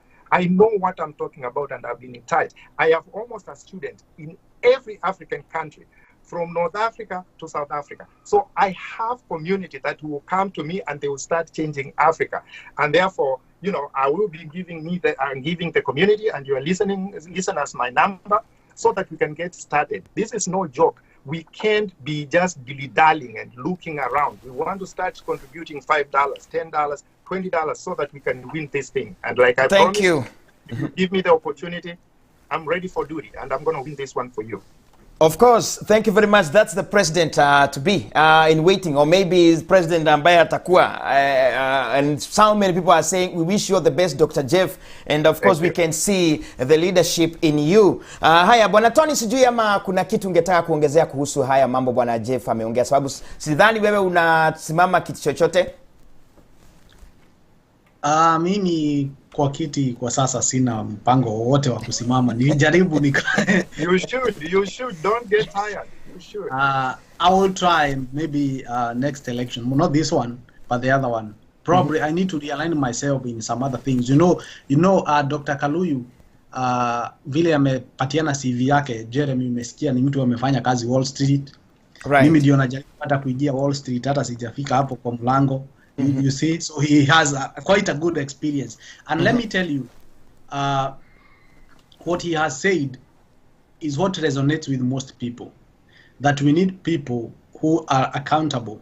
We need people who can, even the Bible says, if you're honest, if you're faithful with the little, it shows that you can be faithful with much. So he has outlined the works that he has done, and now going to the next step is people now to see the reality of these things and also to get this message so that he can, as I said, to bring many people on board. So back to the point yenye umeniuliza Jeremy, ni kwamba we know there are hurdles out there. We know there are so many challenges out there. We know the mindset of our people. They need to unlearn. They need to unlearn so many things that they have been wired in their brains, in their softwares of the mind, that you have to do this for you to get this. You have I have to bribe you for you to get the money, for you to vote me in, not knowing if I pay you 100 shillings today, in the next 5 years you are going to suffer. So this kind of philosophy that has been infiltrated by our politicians is what we need to fight against, not only for the benefit of Dr. Kaluyu, but also for the health of our nation, for having a good, we call it political hygiene in Kenya, so that we are able to bring things on change, to bring change in our country. What I would like to say is this, that the way our politicians have been doing things is not the best way to handle the affairs of our country. They have been enriching themselves. They have been amassing wealth. They have been making policies that are favoring them. They have been having what we call conflict of interest, doing business with the government. They are in these big positions, but still they are doing business with the government and still revolving this money amongst themselves. And that's why things like healthcare, things like security, things like access to good housing has been a mirage, because these people have been doing and recycling everything now and then. And as you said, Jeremy, ulikuwa umeuliza mambo ya audit, ya kwamba what happened to the lifestyle. Hata nilikuwa nimeuliza Dr. Jeff, before you become the president, probably you'll have to declare your wealth status. Self audit. Yes, and I will. Because many politicians, I will. Because many politicians have very fishy and very questionable sources of wealth. Their wealth is questionable. The way they've been using those positions is questionable. So we need clean people. We need clean people on the system. And to do that, people have to effect these changes. People have to bring change in their minds and be able to accept a fresh mindset. Najua tukiwa diaspora, when we go there, it becomes really very difficult, Jeremy. Mimi nimejaribu, nimeingia pale nikaona ya kwamba vile kivumbi inakuanga pale. You see, but it doesn't take a miracle. It's a change that comes gradually, and eventually people will see and be able to effect the change. I told you about the Jacksonian Revolution in America. Before President Jackson came to power, the previous regimes walikuwa wanachagua viongozi ambao walikuwa wanaonekana ni matajiri kutoka familia kubwa, kutoka Massachusetts, kutoka wapi. Yes. When President Jackson came and vied for presidency, he broke the tie. And since then, the United States of America have been policy-based, issue-based politics. You subject yourself to the people, you say what you can do, you show them your manifesto, you show them what you can do, and then unachaguliwa. So hapo ndipo Kenya tunataka kufika. Like now vile sasa inaendelea, we are now going back to the tribal cocoons. To the tribe. Unapata hii jamii inajikalisha, iko na kiongozi wake. Unapata Wakikuyu hapa wako na kiongozi wao. Unaenda kwa Wakamba wako na Kalonzo. Unaenda huko Kisumu kuna Raila. Unaenda huko kwingine kuna Wetangula, kuna nani. But all those people, if you audit them very well, they have done absolutely nothing. Wanatumia kiongozi kujitajirisha. So it is us now as Kenyans, tukuje pamoja, we break this tie. Na tuseme ya kwamba what we need is someone who can really push this agenda of the interest of the common man huko mbele, ndio tuweze kuendeleza nchi yetu. Thank you very much. Thank you very much. Tunapoendelea kufika mwisho wa hii program, Dr. Jeff Kaluyu, maybe I have 2-3 questions that this is directed to you. And of course, because I've watched you, I've seen you, tumeongea mara mingi, and I see a capable leader who can take over the country and change a lot of things. But of course, there is these questions that comes, you know, you can't start climbing the tree from the top. You have to start from the ground. Because look at the lives of somebody like John Pombe Magufuli. He started to be a member of parliament, and of course he did a lot of good work. Hata kama alikuwa amefanya chemistry, akaanza mbunge, akachaguliwa. Nowhere he failed. He became member of parliament for a couple of years until he became a cabinet secretary, a minister. Then he ended up becoming the president. Now for you as a leader, of course you have worked in so many various divisions. Why don't you decide to start from ground? Kwanza watu wa bunge waseme huyu mbunge ametufanyia kazi, then they can move you to the next level, and from the next level to the next level. Is that not possible? Why is it that you want to be boom, the president? Even look like the likes of Kibaki's, they started from there, chini, and he was the best president. Yeah. So I think that is a very important question to me, because it gives me the opportunity to kind of say who I am and where I've come from. And talking of Pombe Magufuli, someone who I really admire when it comes to performance. There are many people, of course, as a president, there are people who say on the one thing, you're good, you're bad, but overall for the economy of Tanzania, he was good. And talk of Magufuli, he was a PhD in science. I am a PhD in science. And funny enough, 2009, he got his PhD in 2009, I got PhD in 2009. He speaks his mind, I speak my mind. He's a man who is a good orator and a person who is very intelligent, and I just tell you to Google my debates. So, and he went to, you know, through the MP and the minister. When I went to school abroad, I was the only consultant for the state of New Jersey as a person who wrote the business plans and consulted for the state. That was government. I trained governments like Nigeria how to govern, how to organize. I have done that. Google it on the mtandao kwa YouTube. You'll find it. You'll find me training people from other governments. I have gone to serve people on the ground. Just the same thing they said about Obama. You are a community organizer. I went to understand their problem. I saw the mangoes with them seated down in the butcheries and looking at what they needed. Did they do that? In fact, I mean, not to joke so much, I would like them to, because I fetched water in distant shores with the donkeys. I went to the forest, to scary forest, to fetch firewood and blow fire to cook for our family. Did they do that? Most of them, they were born differently than I was born. So I started on the humble beginnings. I have done that in different countries, and I have seen what is good in first world countries. Ideas that we can bring back to Kenya. I have worked on the ground. So you don't have to work as a minister, because that is the lens we look at people as. I worked in the community, organizing them. People know me. They go to my Facebook. They will see the kind of work I've been doing. And I continue to do, because I was called as a leader, not as a person just to aspire to be a leader. So I am ready. I have been hardened.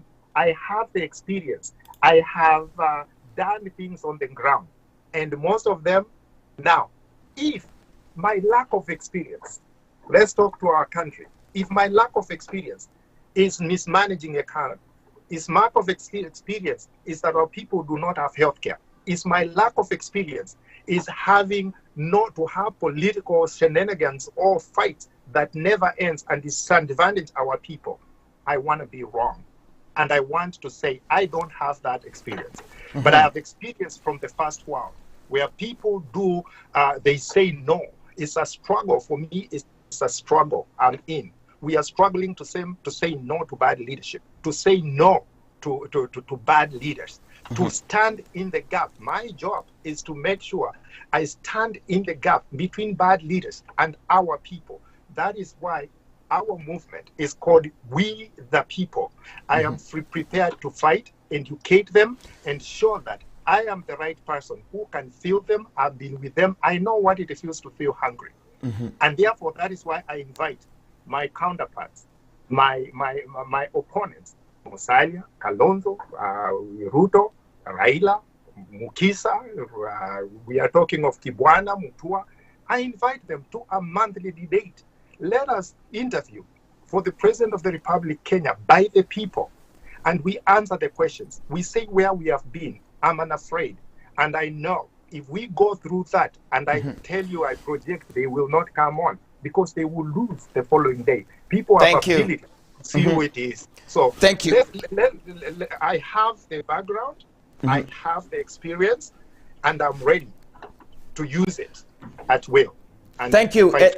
One more question, then I go back to Tony. Maybe akona swali lingine moja, so that at least our diaspora can have that good confidence with you. Of course, right now in Kenya, the debt has gone very high, you know. And of course, I had one of the members of parliament saying everyone in Kenya own a lot of money to the outside, to the outside other governments from outside the Kenya. Yani kila mtu akona deni. Now, when you become the president, if you become the president, what are you going to do about the debt? Because, of course, you'll get that debt in the government. So it is very easy. This is very easy because, and I'll tell you something first that frustrates me. It is some of the candidates that I see on daily basis, and it's an opportunity, I'm sure every time I have to attack them, but that's what we do. We have to differentiate ourselves. Somebody goes around and says, oh, the Kenya is a candidate for restructuring of the debt. We need to restructure a debt. Or there is a lot of unemployment for our youth. Who can't see that? Even someone standard-fied person can see there is unemployment. They can see that Kenya has big debt. So we don't want fluid, small time kind of argument that, oh, I will deal with the economy first. We know that.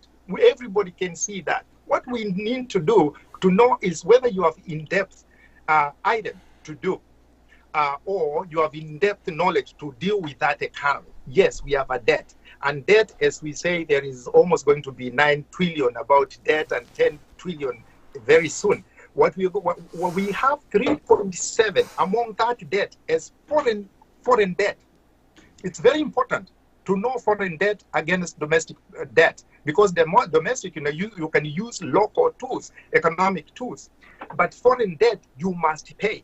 So, and when it changes according to the foreign currency, when our currency loses money at 600 million debt can become 900 debt because our currency has devalued. We don't control the devaluation or upgrade of the currency. It depends on the strength of our economy. We need to get into those debts so that Kenyans can know who we are made of. Like Magufuli, he had 30 cabinet secretaries. He cut them to 15. He cut all foreign trips. Foreign trips, they are very expensive. You saw the other day, there was this picture from India, our members of parliament going to India. Do you realize that unless they go to foreign country, they come with $1 million extra money as profit? But they have left people to start talking about, oh, it was a bad decision, they couldn't see that. They know exactly what they are doing. They are trying to get a per diem. When you go to foreign country, you come back with almost a profit of 1 million Kenya shillings. If you go to Ethiopia or if you go to other country for a foreign meeting, you just go say you are going to learn business plan.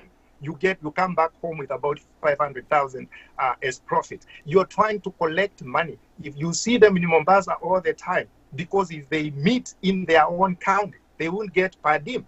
So when they are in Mombasa for a week, they are getting money. But when you are complaining, they don't say anything. We need someone who can work with them. They don't spend money in their counties. Why? Because they must be paid per diem if they go to Mombasa or if they go to Nairobi. You find Kisumu people in Nairobi people in Mombasa. There is really what happens. I am very familiar with the systems, how they work, and they know I am very potent when it comes to argument to make a better government. Now, we will cut cost. We have positions that doesn't need to be there. We will follow. We will make sure that we press down the cooperatives that we have. We make them smaller. So we will grow economy organically, like Magufuli has. We have cut the cost using Six Sigma method of cutting cost, making sure we follow the processes to make sure the government is lean, mean. We operate it as a business so that we can make sure that we can control our expenses. If you are in your family, you don't control your expenses, you will run bankrupt. So is the country. We can't borrow. Now, if we borrow too much, you are talking of debt, what happens to the services? At some point when we are servicing the debt, the impact needs to be said in a very simple terms. We will not be able to service the police, we will not be able to service the roads, the schools will suffer, and social services will be left up to the people. So we will do organic growth of economy. I say this with authority, because having been in Wall Street, working with other international organizations, what they did to improve their economies, I will apply that, and that is very practical. Not a matter of going to TV, and I'm tired of this thing of people going to TV.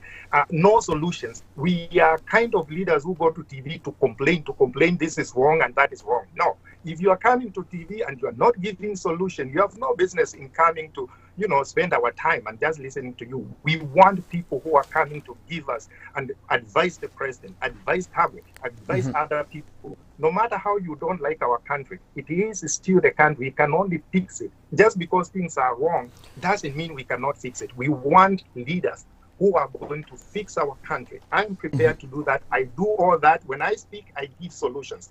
I've given you practical solutions. So I want other leaders to do that. And again, I keep on repeating, we want a monthly debate so that we can say who we are, what we are going to do, and we'll be interrogated by you. So I'm ready to come back to interrogate. Nitakuja. I'll make sure I look for them. I'll make sure I look for them and bring them here. We need to talk about this. Now, Bwana Tony, do you have any question to Dr. Jeff? Swali ambalo ningekuuliza before niweze ku-comment on the same. If you look at our public debt right now, we're talking about 11.4 trillion Kenya shillings, because wanasema they're saying in the statistics about 7.5 trillion, but now the consolidated debt ambayo IMF na World Bank walisema before Kenya iweze kupewa pesa ingine, they have to consolidate all their debts from the parastatals, from the counties. So the money that we owe as a country is 11.4 trillion Kenya shillings. We know more than 75% of this money is local debt. And this is local debt borrowed from banks that are owned by the politicians. Number two, that's one thing that I wanted to ask you. How are you going to make sure that we don't have this conflict of interest? Because look at Mshwari, for instance. Mshwari gets money from Commercial Bank of Africa. The Commercial Bank of Africa, we know who owns Commercial Bank of Africa. If you get to other platforms, unapata ya kwamba the money, serikali ya Kenya ilienda ikakopa pesa. They borrowed money from local banks at an interest rate of about 10, 12, 13%, when other lending agencies outside Kenya, they were lending with even 1 to 2%. Why would the government do this? And how are you going to do about this? Because in Kenya, what we have is a big conflict of interest. You find that the reason why these people, and Jeremy vile unasema ati farasi ni wawili, don't think that these people are there are fighting for these positions because of anything.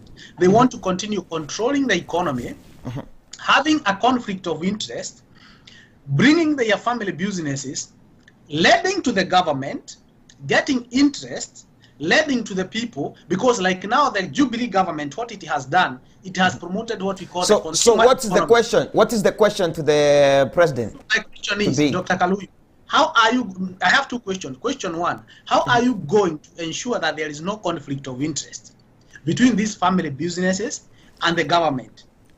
Number two, lakini hili nataka nikurudishe kwa our wage bill. As we speak right now, from 8 a.m. to 1 p.m., all Kenyans wake up in the morning. 50 million Kenyans wake up to go to offices, to work, to pay 1 million people or 2 million people. Because more than 50% of our budget is going to wage bill. Inaenda kulipa mishahara, I think 52 to 55% goes to pay the wage bill. So that means since 8 a.m. to 1 p.m. Wakenya wanaamka wanaenda kwa ofisi kufanya kazi, watu milioni 50 kulipa watu milioni 2. So how are you going to work towards this? Because we cannot continue doing like this. What 50 million people are working to pay 2 million people, and they are spending like more than half of the money we are raising to pay the taxes. You get the point? So how are you going to continue? One, how are you going to mitigate the wage bill? Number two, and ensure that there is no this conflict of interest, because these families, we know they are there and they're gonna give you a hell of time, you know. So how are you going to get through this? It is not that difficult, because if you have the right leader who has the right agenda, we'll do it. First of all, it is in the Constitution. Conflict of interest, it is in the Constitution. What we have, it is not lack of laws. It is, Kenya has become a museum of broken promises. Where promises go, they just die. That we are going to defend the Constitution. We don't defend it. We need to make sure that we make sure our laws are protected, they are effective. That is the purpose of the executive. The executive, their job is to make sure the laws are carried out. The parliament makes the laws. Judiciary directs what happens to that. There will be separation of those three arms of the government. Number two, we will make sure the Constitution is effective. What you are talking of conflict of interest, and that is not just it is in the Constitution. When you are a public servant, you should not be doing business with doing other business apart from what you're supposed to be. Did you know that? You're not supposed to be doing other business, but you are telling me they are doing business. So we need to effect the Constitution to make sure it is actually followed. That's number one. Number two, when it comes to Faras Wawili, let me even just say that Faras Wawili, you just mentioned, because I just mentioned it by the way. Faras Wawili is a production of media. It is not real. If I want to fight with you, or to fight with a bunch of people, and I win the war before I go home, who will I choose? I will choose the weaker one. So these weak people with a lot of money, they choose each other. And today, when one of them looks at the other badly, the media reports he was looking at Raila very badly. Raila was like really closing the eyes, or opening the eyes. What does that have to do with us? Because it's intentionally made, the media is hijacked in a way to be able to say it is so and so, it is so and so. And you may not even know. It is done that intentionally, because if two people fight, they are likely, if you divide the country into two people, you are likely to get 51%. If you get 51%, then you don't have to do some sort of primaries or a second round. So they are trying to achieve 50% by choosing one person. It says that this person, number one or number two, number one, number two. So one person gets 52%, the election is over.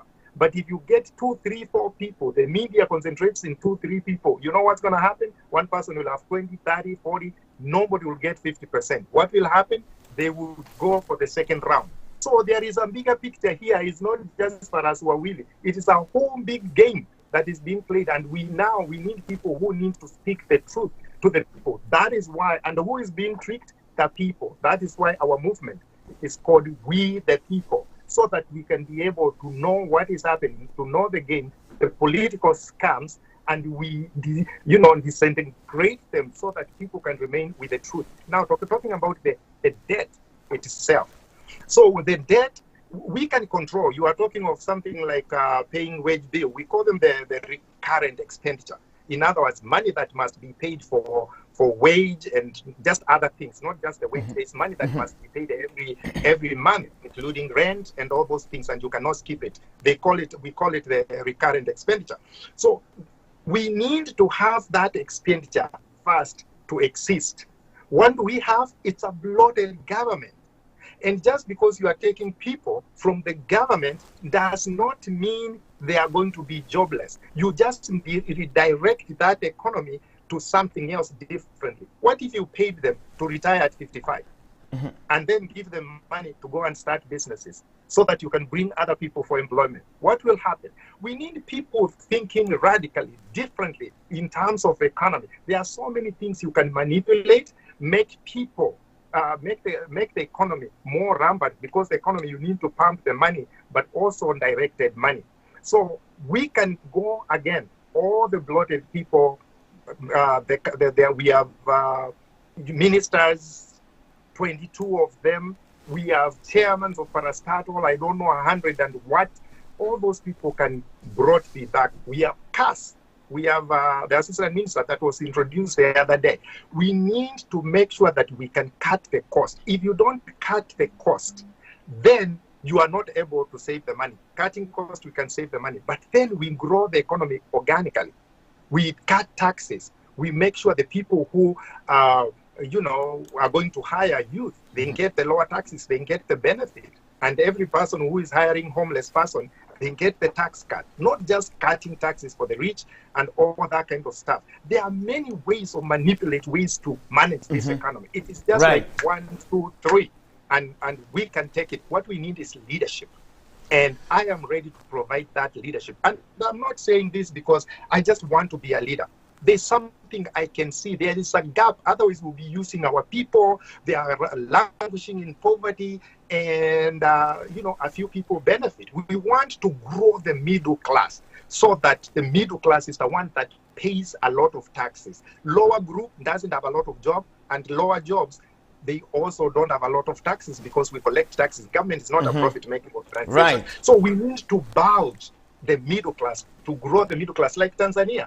They are now one of the big middle-class people. We move people up, we collect more money. We don't need a lot of debt. We'll be able to pay our debt, and they get off our back. Thank you, Dr. Daktari. Thank you, Daktari. I think your question was answered, Bwana Anthony. But of course, as we wind up, Bwana Jeff, unajua sana unaongea sana kuhusu mambo ya Tanzania, and of course, like you said about the wage bill. Today, like a member of parliament in Kenya takes about $1 million home, maybe $1 million Kenya shillings, even more than maybe kiongozi wa nchi zingine. Now, if you become a president, does that mean you'll make sure hiyo mshahara imekatwa kabisa? Na tena swali lingine, na wakikataa, sababu saa zingine, because last time we saw is that when the member of parliament gets into the parliament, the first thing they do is changing their salary, kuinua, because wanasema akienda huko nje watu wote wanamuitisha, and you said you have to pay for the name mheshimiwa, and of course we understand them. Wanasema no, we are being paid this money, we need at least kuongezwa hizi pesa. If you become the president, will that be a priority to you to make sure mishahara yao watu imerudi chini ama wamejiongeza? No, na wakikataa, Mr. Damaris, I have to screw you on something. Ngoja kidogo. I told you, yeah, go ahead.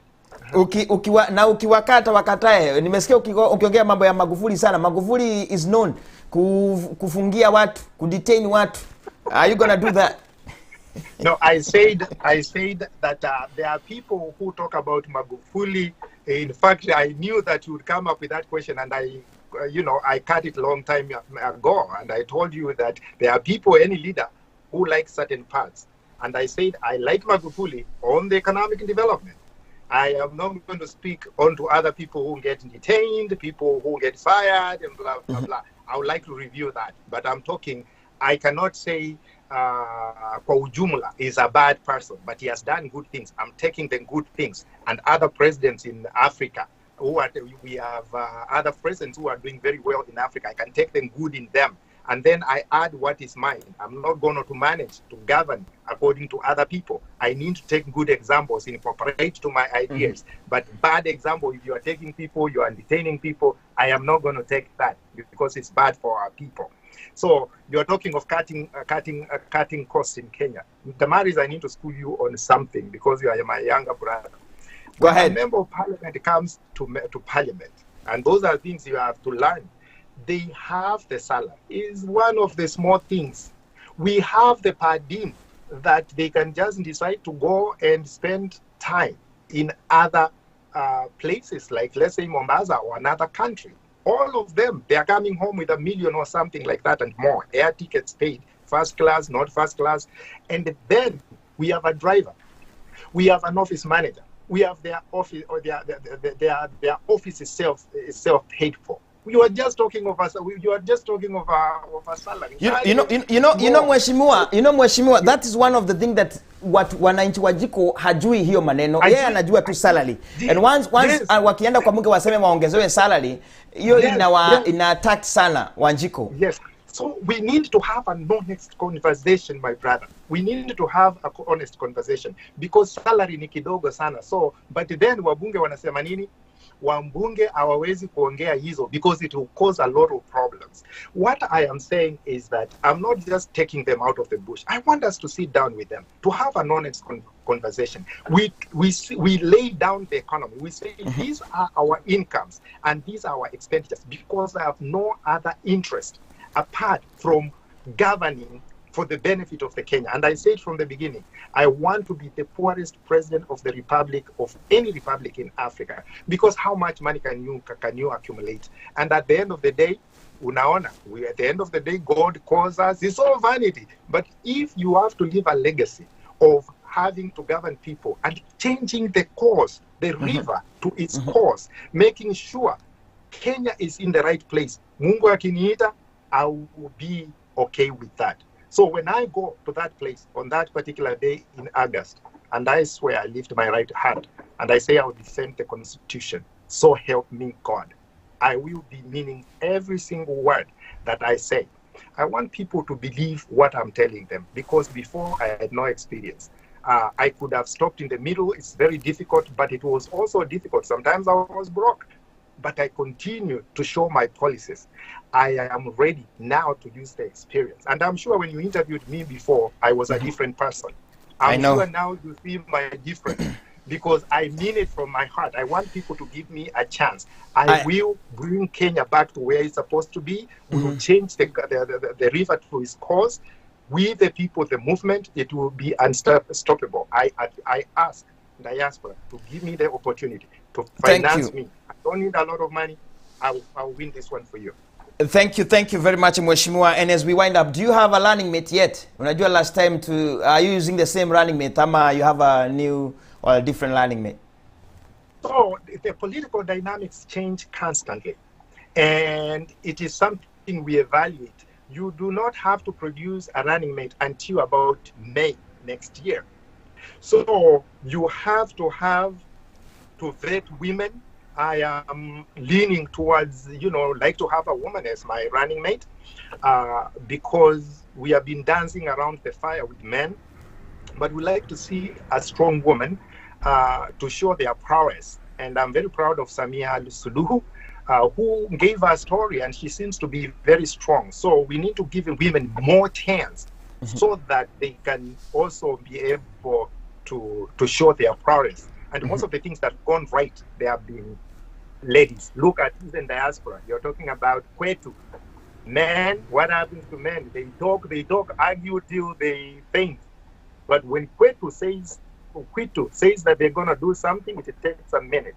They all execute, and they even don't make noise about it. So women are very strong, and I want to appeal to the women of Diaspora to come to my rescue.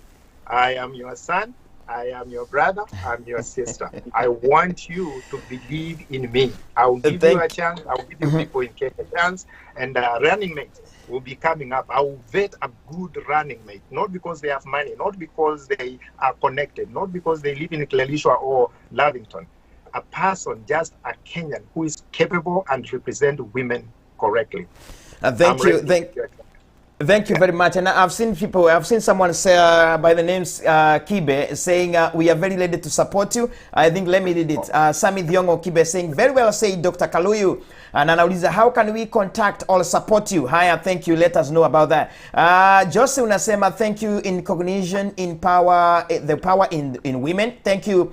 Joy unasema guy. Like Zimbabwe, God have mercy, ushuru tutaisha kulipa. Golden Bazaars, thank you very much, asante sana. Now, Bwana Tony, as we wind up, I want you to make a call to all these people who fear to vie for seats in Kenya. Probably we have people who want to become MCAs, we have people who want to become MPs, we have people who want to become senators and governors in Kenya. Men, what is your word to them? What I can tell them is that it's not too late to learn. It's not too late to begin. And the Bible says in the book of Ecclesiastes, chapter 9, verse 10, it says that, and I returned and I saw that the race is not to the swift, yes, nor the bread to the wise, nor knowledge to the men of understanding. And it continues to say that, but time and chance happens to them all. Ya kwamba wenye wanashida sio wale ambao wako na bio zaidi. Chakula haipatikani kwa wale ambao ni werevu sana, na opportunity ama nafasi hazipatikanangi kwa wale ambao ni werevu zaidi. So God gives us different opportunities and you can take this chance. Don't fear, go out there, present yourself to the people, ask for votes.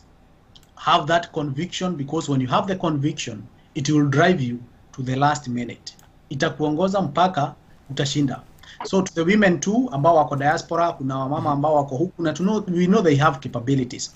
Go there, ask for these positions. We have women representatives, we have women in the Senate, we have women as governors, we have women as members of parliament, we have women as MCAs. So don't fear, go out there. Fight this battle.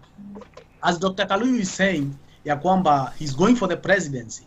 Go, team with him. You campaign for him as president, and then as you're campaigning for your MCA or your parliament or your whatever candidate you may prefer. Ni kwamba politics, tunasema ya kwamba, the Bible says that since the time of John the Baptist, Jesus said, the kingdom of heavens have as violence, and the violent by force. Ya kwamba ufalme wa Mungu ni kungangania. Kama ufalme wa Mungu ni kungangania, na wa hapa duniani si lazima watumane kidogo. So lazima kabisa. So for you to get this, you have to make sure you are there. You have to be bold. You have to gather the courage. You have to present yourselves, and don't fear, because these are our brothers, these are our sisters. Na wale ambao mko Kenya, mkiona mtu ametoka diaspora, usiseme ya kwamba huyu mtu amekuja na pesa za wazungu. Hapana. Any problems ziko America na ziko kwingine, ziko Germany, ziko Australia, ziko kwingi. But these people, they may not have the money, they may not have the financial muscle. Lakini kuna mambo mengi ambao wamesoma huku nje in these countries ambazo wakikuja wa implement. Like me, there are so many things that if I get a chance to talk to the government, I can advise them in very many ways. They can cut the costs, they can raise more money, they can make money from so many ways and be able to support the government in taxes and all that. But I cannot get that opportunity. Why? Because they don't want to listen.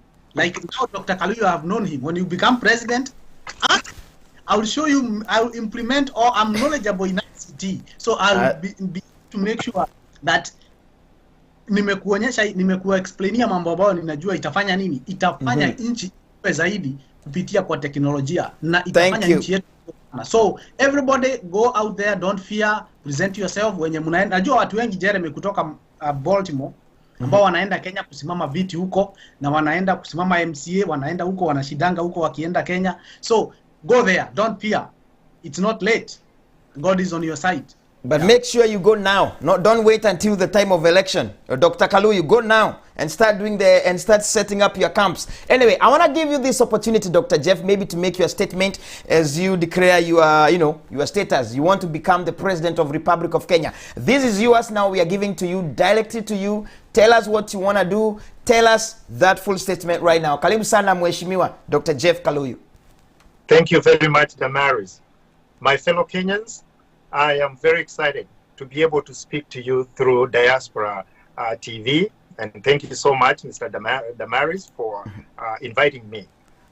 Na wasalimia wa Kenya wote popote mlipo katika Jamhuri ya Kenya na ulimwenguni kote tunaposikizana na kuangaliana hapa kwa mtandao na TV as well. I come to you humbly and very humbled to say that I will be running for the President of the Republic of Kenya in 2022. Not because I know the most, not because I'm perfect, but because I have been out there. I've talked to the people on the ground. I have asked them about their dreams, aspirations.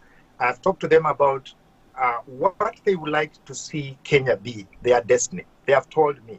And like most of the other candidates, I have done needs assessment. I've seen many other candidates who come and they declare and they say they're going to find what Kenyans want, or they will start their journey. Why didn't they do their homework? I believe I needed to take Kenyans very seriously and also respect them in that way so that they can know I'm seeking a very serious seat in our land.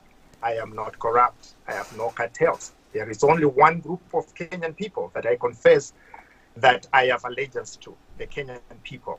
Regarding which party I will be using, we are looking to see which one we can be able to run into, and those who are here in diaspora and other parts of the world, London, Switzerland, and other parts of, we will be unveiling which vehicle we can all get into, especially diaspora. And the reason why I refer to diaspora is because I went to school in diaspora. Then I moved into Kenya. I come often to make sure I do my programs and my work internationally because I did not win. Therefore, I need to work like everybody else, which makes me understand what it means to work. Most of the people in leadership right now, they have never worked. They have just been in government, doing it easy, taking tenders, making money. But I have been, nimekuwa ninang'ang'ana. Kama nyinyi, I understand you, I am you. I am asking you to give me the opportunity to lower the cost of living in Kenya, create jobs for the youth, end corruption, because I will be the end of corruption, to build the economy again, brick by brick. I know how to do that from my experience in Wall Street. And also lowering the taxes and making sure diaspora is a part of the weave in the whole fabric of Kenya. You will never be left behind. You can take my word, read my lips. You will never be left behind. And therefore, today, as we ponder how to deal with COVID, I want to tell you, even as a research scientist in health, we will align our economy and the future jobs to the way the corona has changed things. So I want you to give me an opportunity. For those who want to support me, I want to give you an M-Pesa money because we need to start now. We need to start now. My M-Pesa number is 0740-33-4002. It's 0740-33-4002. You can go ahead and start sending little by little. I don't want to ask the biggest money in the world, but diaspora, if you send $10, $20, even $100, you can be able to boost me so that I can be able to meet people comfortably on the ground. I promise, if you give me the opportunity, even to meet the Kenyans, speak to them, I will win this one for you. And I mean it from the bottom of my heart. I will stand in the gap. You will never be misused again. You will never be misled. You will never be politically scammed. I'm here to take the job. I'm ready for the duty. Thank you so much. And don't forget, I will help President Kenyatta so that he can advance his legacy. That way, when I take over as the president, we will have already a system moving on. I don't think my opponent have that guts to help the existing president, because if they have access to him, they could have already helped him. So let me end there, and thank you so much for accepting, Mr. Diamaris, to give me the opportunity to speak to Kenyans. Watch for my response. This declaration gives me opportunity now to respond on daily issues every day. When they make the mistake, I will respond to them. But I could not do that before I declared. And one small fact, if you like small fact, after we competed, 19 people, I finished 4th in the last election. And then there was the President Kenyatta, there was Ekuro, there was Nyaga, and I was the 4th one. I was the only independent candidate with people in Parliament and Senate. No other candidate apart from Kenyatta. The rest in the middle, they had nobody in the Parliament. Therefore, officially, I was the opposition by the Constitution, because I was number 4 with members of Parliament, independent like me, unlike the rest of the 2 in there between. When I move from here on, I'll go take my role as the opposition, official opposition, and I've made my case. Thank you so much. May God bless you. May God bless our great nation, the great Republic of Kenya. Wow, thank you very, very much, Mheshimiwa Jeff.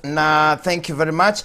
And of course, at least now we in Diaspora, you are the first one to declare that you'll be running for the presidency and to become the president of Kenya. Thank you, and I hope our Diaspora people will hearken to that and will support you in all the ways. Bwana Tony, wewe uko katika hali ya ICT. I think you are there to support Dr. Kaluyu. In case you have any question, I'll make sure I connect you with him. Yes. Na pia wale watu wote ambao wanataka kuvai for various seats in Kenya.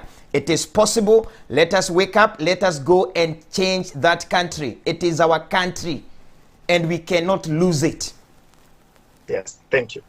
Thank you very much. Bwana Tony, you are closing remarks. Tumalize.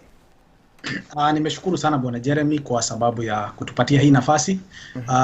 And I wish Dr. Kaluyu all the best of success. May God be on your side. And in future, if you find that there are people who are like-minded as you are, and you find that you can work with other people, it's good also to incorporate other people, because in Kikuyu we say, "Safari ya mtu mmoja giroke utuka." In other words, safari ya mtu mmoja, mtu huenda wakati giza imekuja, lakini wakati mwangaza iko, you try to walk in a park so that you can have more energy and have more consultations and all that. So if you going forward, you may not be able to go alone, but if you find like-minded people, bring them on board. If you find that probably, for instance, you want to work with the Hustler Nation, it's good. You can join the Hustler Nation. Na muendele, it's allowed. These are game of numbers. Again, we cannot wish away the fact that the numbers need to come into play. Also, the financial muscle. Also, or they join me. Go ahead. Or they join you. They can join you. Yeah, it's you negotiate. You come to the negotiation table and negotiate with the like-minded people, and then we push our country forward. Of course, everything should be focused on ensuring that our people are getting the best, and we are changing the way the politics are done, and we are bringing fresh leadership and being able to have that Wajicom-centered government. Ya kwamba we are minding about our people. It has been so long that we've been talking about the politicians, their positions and all that. This time, let us talk about the common mwananchi, what he's been going through, ile mambo inamufinyilia, so that we focus now kwa yule mtu wa kawaida. Tumewapigia kura mara nyingi sana. So it is you now for you to think about us. So nimeshukuru sana Jeremy. Next time bring Dr. Kaluyu, na pia atuambie hiyo mambo amepangilia, amepatana na kina nani, tuweze kushikilia watu wa diaspora, tushikane pamoja. And if possible, Bwana Jeremy, we need also to push the current government. We send 300 billion back to Kenya every year. We need a representative from diaspora. Right. We need somebody who can speak for the government, like from the diaspora, for the diaspora people. We need somebody to send us there. We need somebody wakati akisimama anaongea kwa niaba ya watu wa diaspora. We contribute a lot to our economy. Kwa hivyo these are some of the things that we need. Hata ikiwezekana akuwe na position kwa parliament. It is possible. We need to have that so that we take care of our diaspora people na tuweze kwa mambo yetu inaendelea vizuri na nchi yetu inaendelea. Na Mungu awabariki sana. Thank you very much. We support you and we pray that God will open doors for you, Dr. Jeff. And of course, here in Diaspora, we are trying to fight the tribalism. Yani, hatuna ukabila. We are supporting whoever has an agenda to change the country, Kenya. So go for it. We are behind you. And of course, there are some people who are asking, is there any network? Kuna mahali watu isipokuwa za namba ya M-Pesa, namba ya kukufikia mtu akitaka kuwasiliana nawe, kuna kikundi, kuna vikundi. What can they do and how can they access you? Yes, they can access me. The same number for M-Pesa is the same. It's my WhatsApp number, and it is all over the place. It's 0740-334002. It's a Kenyan one. It's 740 or 0740-334004. You can text me on WhatsApp. You can also, I have a lot of groups. If you are interested, you can. I can put you in my groups, and we can put, ourselves as a formidable force. When we go up there, I know we can do everything. And also, we never forget God. We will pray for it. I'm a faith-based person. I'm a man of faith. Therefore, I always say I do everything I can, but I pray God to make sure things happen. Give me that number again, 0740 334002. 0740 334002. And it is the same number for Cash App. For Cash App is a different number. Cash App is 240 595 2708. It is 240 for Cash App, 240 595 2708. So you can reach me in both numbers as well. If anybody wants to get to Dr. Kaluyu, you can use that number 0740334002. Get to him, talk to him, connect to him. If you have an idea of how he can do strategies for his politics and whatever, just get in touch with him. 0740334002. Thank you very much, wageni wangu. Mungu wabariki sana na tupatane siku hiyo ingine. Thank you so much, maybe next time utakuwa na learning meet. Utatueleza learning meet wako ni nani? Yes. I'm not wasting time on this. We are going faster so that we can, take this position and we make difference in people's lives. That's all we want. Thank you very much. I appreciate your time. Live from Birmingham, Alabama. Nashukuru sana waheshimiwa. Asante sana. Thank you so much. Thank you.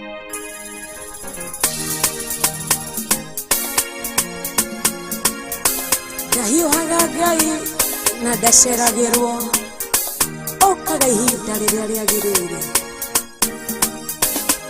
ihinda rĩa Ngai rĩakinya nĩ rĩakinya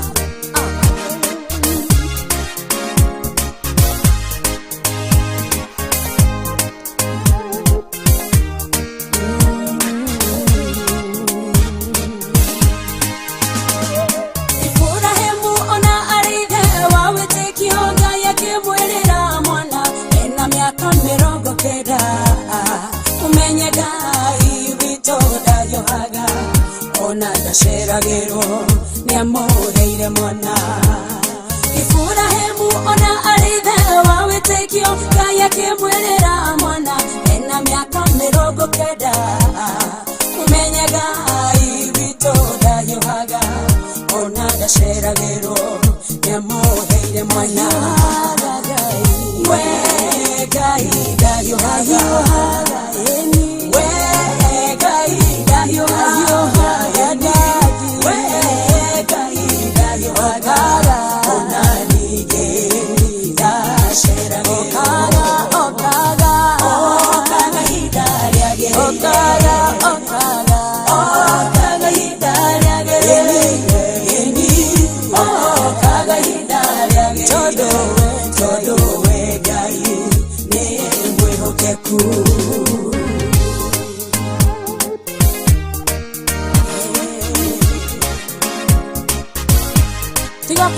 Jesu no aroka ikaro mushoberi ne todo no maroka nakokera nero kenya gai ina ifuna hemuna gari kana jana sha Israeli Ura wa miaka magana mana na mirongo 3